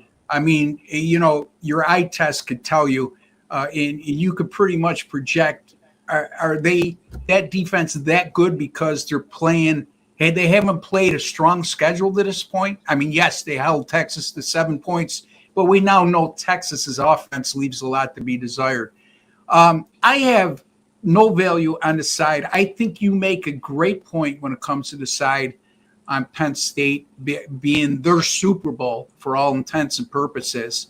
And Ohio State certainly has bigger fish to fry than playing a team that's struggling right now like Penn State. I think if I had a lean here, I would look at Penn State's team total. Drew Aller, you might not like him, but he's an upgrade for who's at quarterback now for Penn State, in my estimation. Mm-hmm. And it's not like Penn State has really moved the ball or lit up the scoreboard offensively this year. And against Ohio State defense on the road in front of 100,000 plus people, I like them to go under their team total. I'm seeing a 13 out there, and I'm also seeing a 12.5. So either one, 12.5 or 13 under the team total for Penn State. Okay. Loving the Ohio State defense there. I think we can all agree, yes, the Ohio State defense has been tremendous. Ralph, you obviously know Ohio State very well. I don't need to tell you that they have owned Penn State. 8 straight wins over the Nittany Lions. That is one of many reasons. What do you think here? Is there I don't know. In terms of the side, I could only take the points. But what do you think? Total. Give me your thoughts. I have no interest in the Penn State side. Listen, guys, okay. When you were picked to win the Big Ten, your quarterback was a Heisman quarterback, And now you've lost 4 games in a row. You lost your quarterback. You lost your coach. Then what happens? Interim first game. It looks, wow, they went to Iowa and they only lost by 1. Again, they covered that spread, 25-24, but they only gained 266 yards. And when you look at Iowa and you say, oh, they had a 14-10 first half lead, folks, that was such a fake lead. Their first touchdown came after an interception. I think it was a 28-yard drive. Their second touchdown came on a blocked field goal that they returned right before the half. So their offense did nothing. This Ohio State defense has held 5 opponents to a season low. And listen to this. On the season, they're holding their opponents to 162 yards below their season average. Penn State's season average is 355 yards. Now, I want to quantify coming off disappointing back-to-back losses. Because remember, against Northwestern, they were leading at half too. And with 4 minutes to go in the fourth quarter, they were winning. When a team has lost back-to-back games, when they were winning into the third quarter, into the fourth quarter, but they lost those games, those teams are only 27.3% against the spread since 2014. It takes a lot out of you losing back-to-back games in the fourth quarter like they did, allowing 75-yard fourth quarter drives to both Northwestern and Iowa. Now, maybe I have this team total wrong, but I broke this down on WagerTalk today. I would go Penn State first half under 3.5. Now, maybe that number's moved a little bit, and you could say, is it crazy holding them to 3.5? But listen to this. Ohio State in the first half this year, they've shut out Texas, Grambling, and Wisconsin. The other 4 teams, Ohio, Washington, Minnesota, and Illinois, they've allowed each team 1 field goal. First half, they're allowing 2 points per game. No team has scored over 3 points in the first half. They're going to shut out Penn State in the first half. Yeah, it's 3.5. We have plus money too, Ro. Yeah. So wow. What a stat there. I'll tell you. So these guys not expecting a lot of offense from the Penn State side here against that very stout Ohio State defense. Obviously, as I mentioned at the outset, from a ATS perspective, you're talking about opposite sides of the spectrum. Penn State 1-6 against the number this year, failing to cover by an average of 10.9 points per game. Ohio State, they are the best ATS team in the country, and just being just the best team in the country overall. 6-0-1 against the number. They've covered by an average of 8.2 points per game. So certainly not what we all expected at the start of the year, at least on the Penn State side. So there you go. All right. We've talked about 3 SEC games. We talked about the Big Ten. Let's head to the ACC. The ACC is a very interesting league this year, guys. There's a lot of surprise teams. I think we all know Miami is good. We expected Miami to be good. They've been good. But when you talk about the 2 surprising teams, when I look at the top 25, I don't think there's been a luckier team in the country than Virginia. Okay? Virginia, I think we would all agree. This is a team that's won, 3 games in overtime this year, but I still think maybe perhaps one of the more overrated teams in the country, at least from where I have them in the power ratings versus where they are in the top 25, is Georgia Tech. And we're going to talk about Georgia Tech next as they go to Raleigh to face NC State. Ross, I'd like to hear your Georgia Tech. They have issues in the secondary coming into this game, some injuries, but I'm a little concerned because Jolie, the tight end, the great tight end from NC State, I don't know if anyone saw this and the highlights, he pulled up lame on a big touchdown. I'm not sure he's going to play, and I really want to play NC State in this game because I'm not a believer in Georgia Tech. But NC State's defense stinks real bad. They gave up 56 to Pitt last week, and with Haynes King, this Georgia Tech offense is humming. So what do you think here? Georgia Tech. Well, I told you last week when Georgia Tech was 17 and a half against Syracuse, I took Georgia Tech on our show. And I mentioned at that time, I thought before the season started, and nothing has changed my mind since. When Haynes King is healthy, he's the best quarterback in the ACC. Yes, Miami fans might argue. You might get some argument from other spots, but he's a difference maker. And I'm also holding a Georgia Tech plus 700 ticket to win the ACC. So having said that, that doesn't mean I'm going to marry myself to them all year. This is a danger spot for me in this. I think that Georgia Tech is the better team in this matchup. I think they'll ultimately win the game. It might be a lot closer than I would like to see. But I'm going to stay away from this game because I have a vested interest in Georgia Tech. Yet this line scares me in the game on the road. And you're right, Brian. It's not like Georgia. They blew Syracuse away last week, but they also just got by Wake Forest. They needed a furious rally at the end to win. There's another couple games that are much closer than you would have anticipated, and they're not wowing anybody. They're not beating good teams by a decisive margin. That's a Syracuse team they beat last week that's now lost 4 in a row and was playing with a backup quarterback. So, Ralph, to you. Yeah, Ralph, what do you think? This line has moved down. You know, not only is it a suspicious line at the outset, but the majority, I'm looking at the odds screen, majority of tickets and money on Georgia Tech, yet we've seen this line trickle down from 6.5 to 5.5. That always piques my interest. Yeah, this is going to be one of those games that I gave you reasons why I'm not betting either team. You know, we talked about Georgia Tech being an undefeated team. Well, with that, now comes the pressure. You start looking at the polls. The kids start getting excited, and we can make it to the playoffs.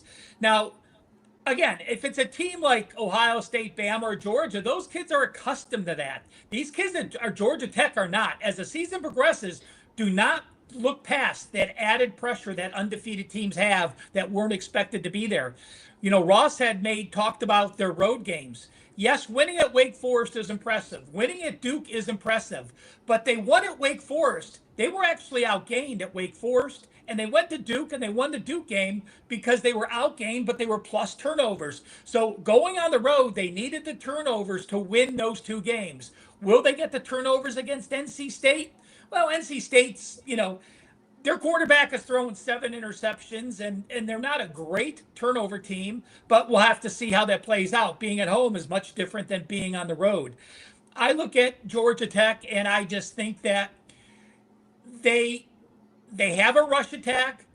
Will they be able to run the ball against NC State?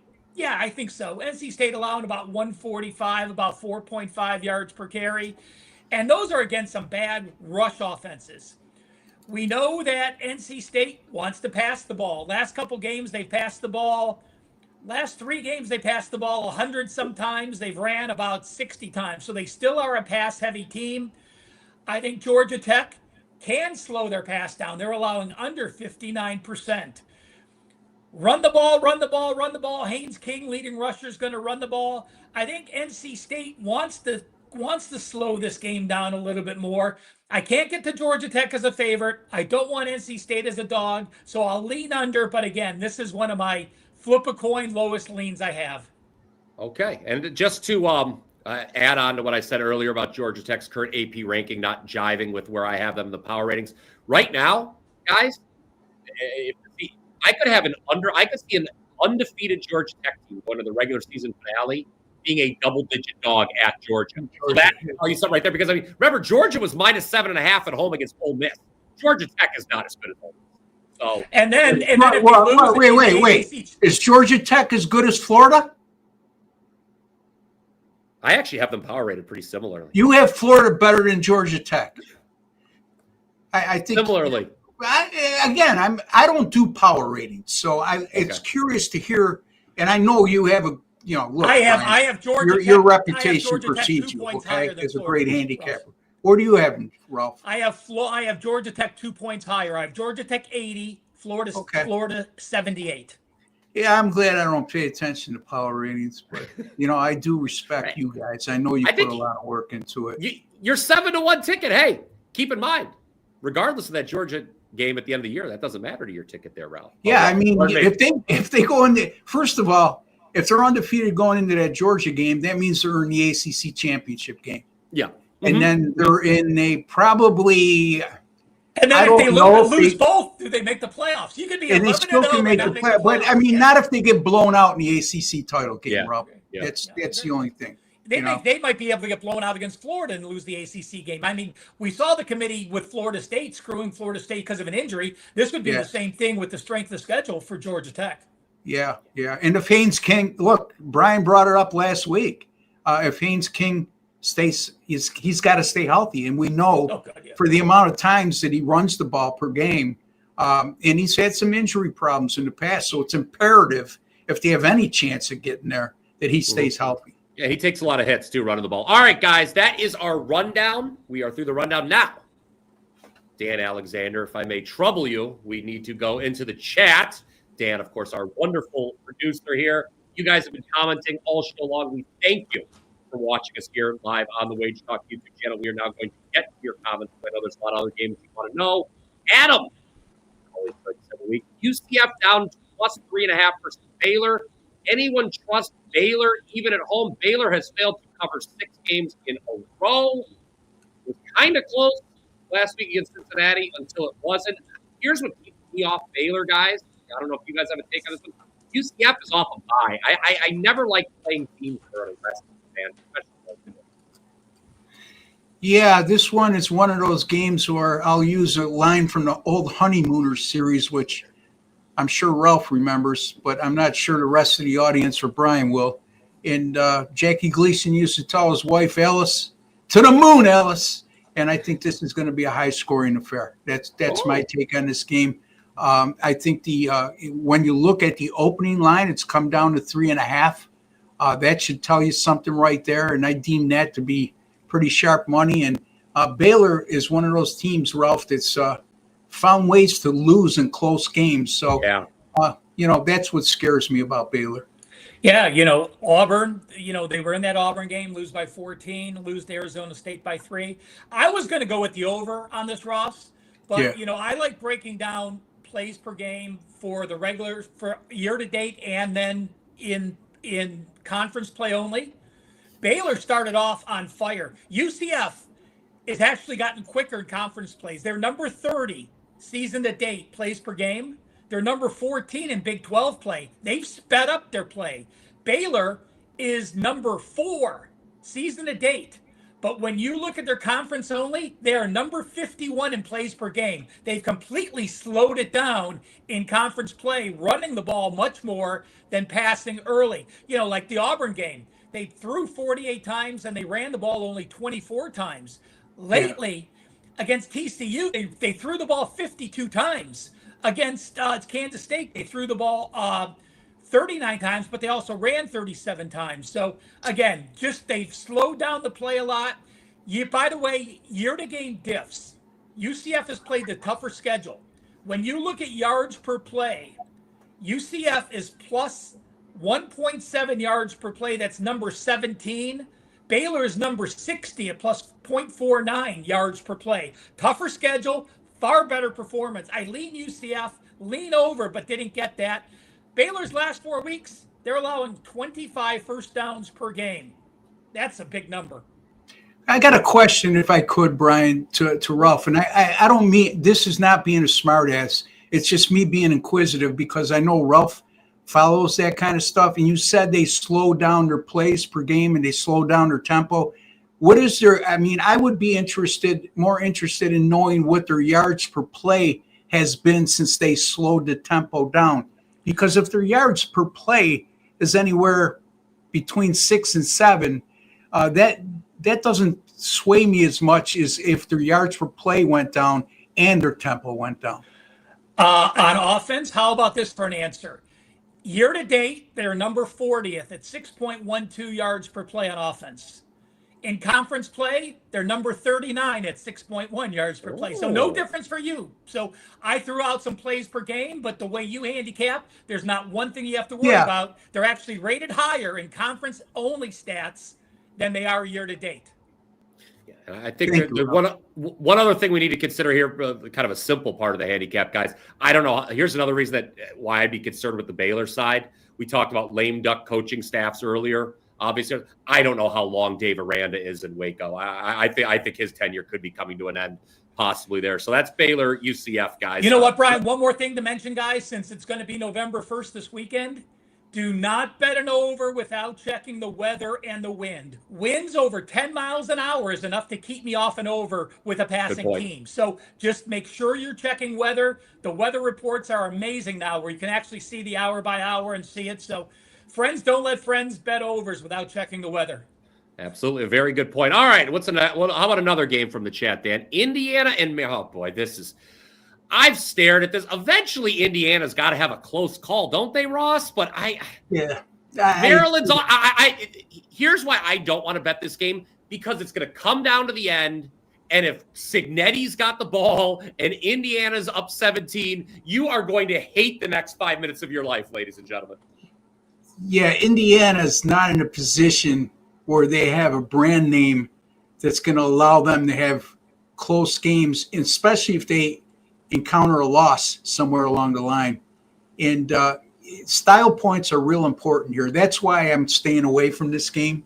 I also don't have any faith in Maryland and under their current coaching staff.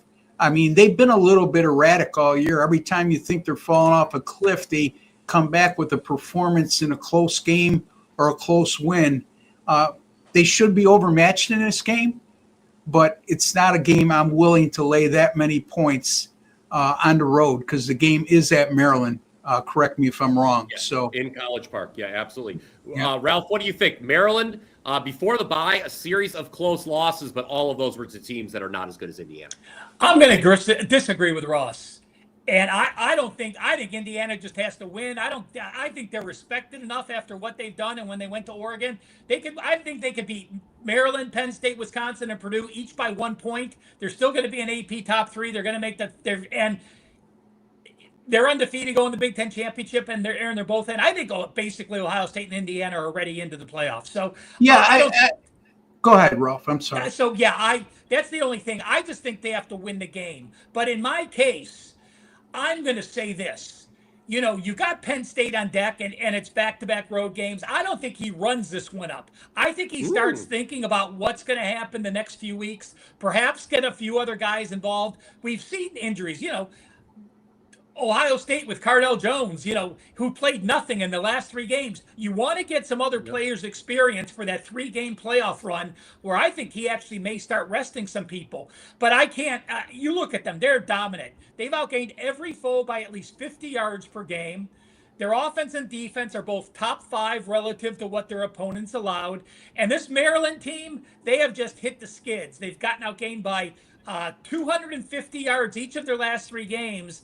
And they've lost by 4, 3, and 3 only because they're +4 turnovers in that span. Great point. Indiana is a playoff forcing team that is +8. Indiana is not going to give them any playoffs. And in fact, Indiana will likely force some. So it can get ugly. And the only reason Maryland even had those games that close, again, because they were +4 turnovers in that 3-game stretch, or else those 3 and 4 point losses would have been 7 or 10 point losses. Yeah, if I can, let me just clarify, Ralph. When I say brand name, I agree with you performance-wise. And when you look at their resume, Indiana, you can't deny how good they are. What I am saying is, say they get upset before the end of the regular season. They got 1 loss. They go into the Big Ten championship game, and they lose that as well. Or that Big Ten, you're looking at an Indiana team that is out to be a top 4 seed. I mean, they shouldn't accept anything less. And they don't have the brand name of Ohio State. They don't have the brand name of an Alabama or Georgia. I'm talking overall brand name. So I wanted to clarify that. In terms of the in-season resume, you're absolutely correct. I'm going to say this. You have to win the Big Ten to get the number 1 seed. So Ohio State or Indiana is going to be the 1 seed. Yes. And Ohio State or Indiana is going to be the 5 seed. That's how strongly I feel about the Big Ten right now, that the team that loses will be the number 1 non-bye team seed. Yeah, yeah. All right. Well, I mean, they do play in the regular season, if I'm not mistaken. Indiana, Ohio State. No, Indiana only has Maryland, Penn Let me State, ask you Wisconsin, a hypothetical, both of you guys. Brian, I'd be interested in hearing you too. And I don't mean to step on your toes, Brian, but this intrigues me because I respect both of you guys' opinions. If Indiana plays Ohio State in the Big Ten championship game, and let's say Ohio State wins by 3 on a last-second field goal. You're going to tell me that one of those two teams aren't going to get a number? Well, I guess because you got to win. You have to be a conference champion to get the bye. Yeah. There are no options. So yeah. No, I think they changed that. They changed that rule. The seating that they because of last year they changed the seating. Yeah. Okay. Yeah. I think if it's, I think there's a world where both of them are top 4 seeds. Yeah, because last year they didn't like the seating. So yeah. If that indeed is the case, Ralph, are they both the top 4 seed? Yeah, it's a close game. Absolutely, they're both top 4 seeds. Yes. And that hypothetical scenario, you never know. I have Alabama right behind them. So if Alabama comes up and loses one game and then they beat A&M in the SEC championship, that SEC team might be there too, depending on how they finish. So they're not guaranteed that role, but with their schedule, they only have Maryland, Penn State, Wisconsin, and Purdue. They're going to be a double-digit favorite all the way out for the rest of the year. All right, there you go. And yes, it was Nebraska. Who was it? Nebraska? I wanted to just the Maryland close losses were to Nebraska, Washington, and UCLA. By the way, so this is a big step up in class. All right, do we have another question? I think South Carolina or Rutgers. Is Rutgers plus 10 a good bet versus Illinois? Nobody was betting Rutgers last week, Ross. I'll tell you, everyone was betting Purdue against Rutgers, and that wasn't a good bet. So what do you think? I'm always skeptical of this Illinois team. I don't know. I thought they overachieved last year under Bielema, and I wanted to fade them this year. But do you want to fade them with Rutgers plus 10? Illinois, to me, last week, it was my line doesn't make sense game on WagerTalk today, because I was saying, how is a unranked Washington team a 4.5-point favorite against number 23 Illinois? And sure enough, Washington covered and won easily. I don't have a lot of confidence in Illinois. I mean, the bottom line is that if the only problem here, as I see it, the worst thing that happened to Rutgers when it comes to this matchup is Illinois coming off a loss. If they would have won last week, I would have thought this is a vulnerable spot, and Rutgers would have an excellent chance of covering this 10-point spread. But that's not the case. And beware the wounded animal. I do think, though, for the viewer, I think there's a hell of a lot better value on the board, but that's my take on this one. Anything for you on that one, Ralph? Yeah, I'm going to jump in and say one thing. There's no way in hell I'm betting Illinois as a double-digit favorite. Yeah.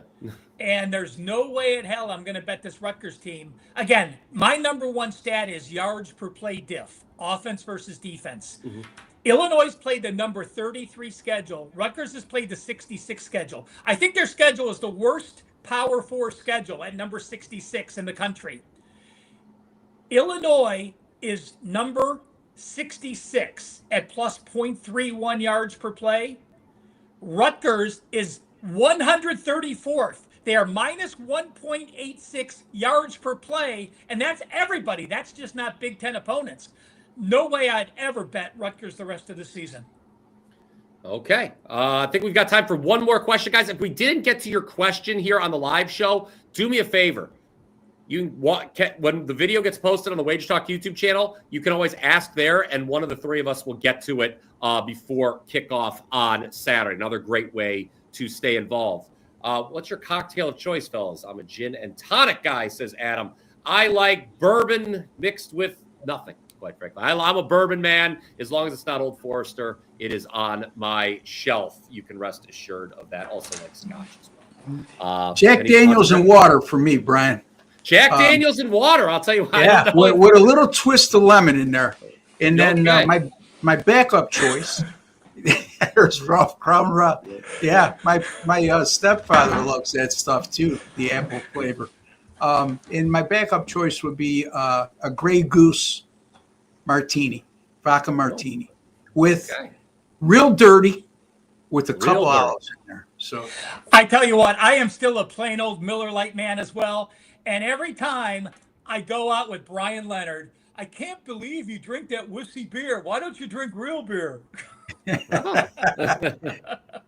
Shout out to Brian Leonard there. Texas K-State here. We're just going quick, and then we're going to get to our best bets.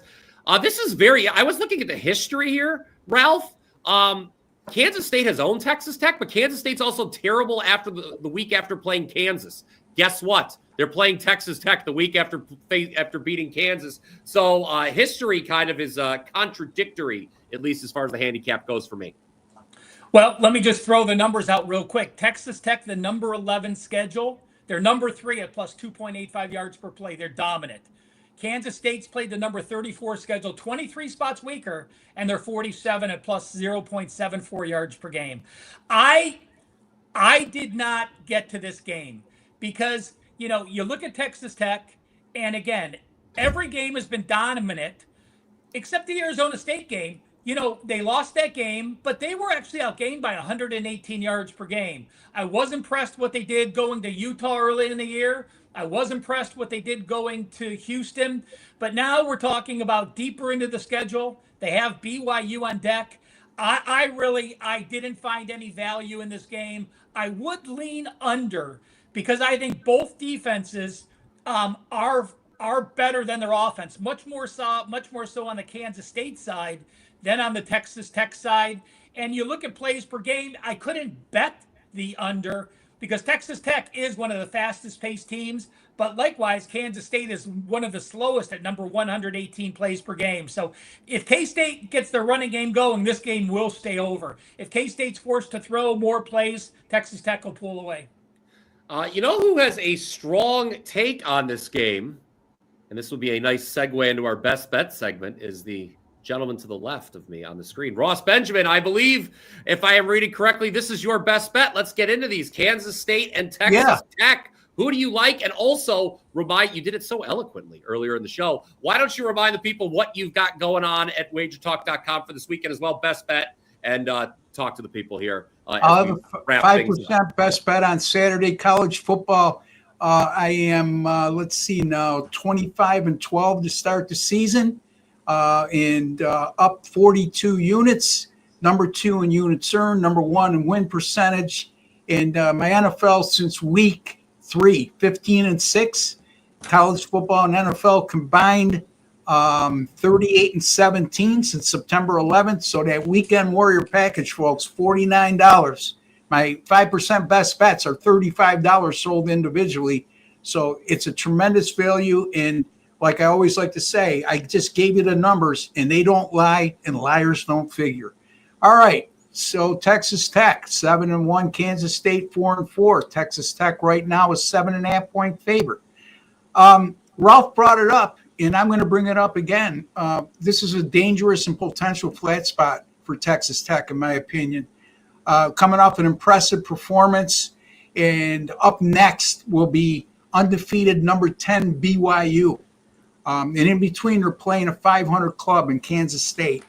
And BYU, by the way, 8-0, and they will be 8-0 when they face Texas Tech, whether the Red Raiders win or lose, because they have a bye week this week. Kansas State started 1-3, and they were one of the bigger disappointments in America when considering they were a preseason top 25 type of team.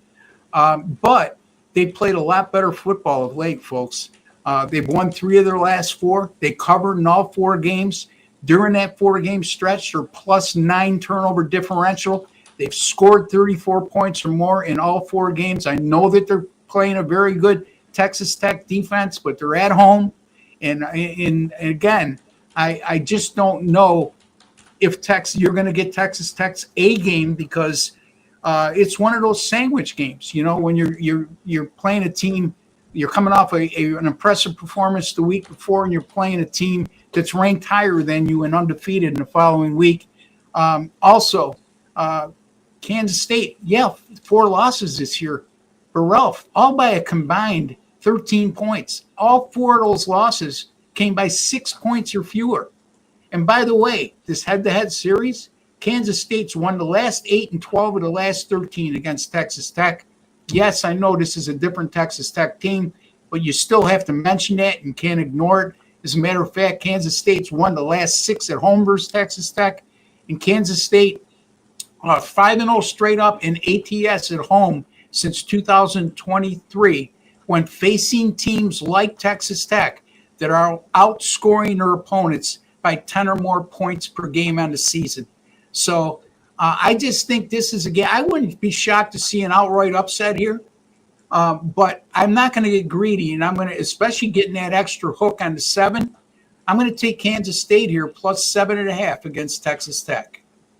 Ross Benjamin's best bet is Kansas State plus 7 and a hook. I'm going to squeeze my best bet in here real quick before letting Ralph wrap up the show. We already talked about this game, Texas and Vanderbilt. I like Texas minus 2.5. I don't care if that's Caldwell quarterback. I don't care if it's Arch Manning.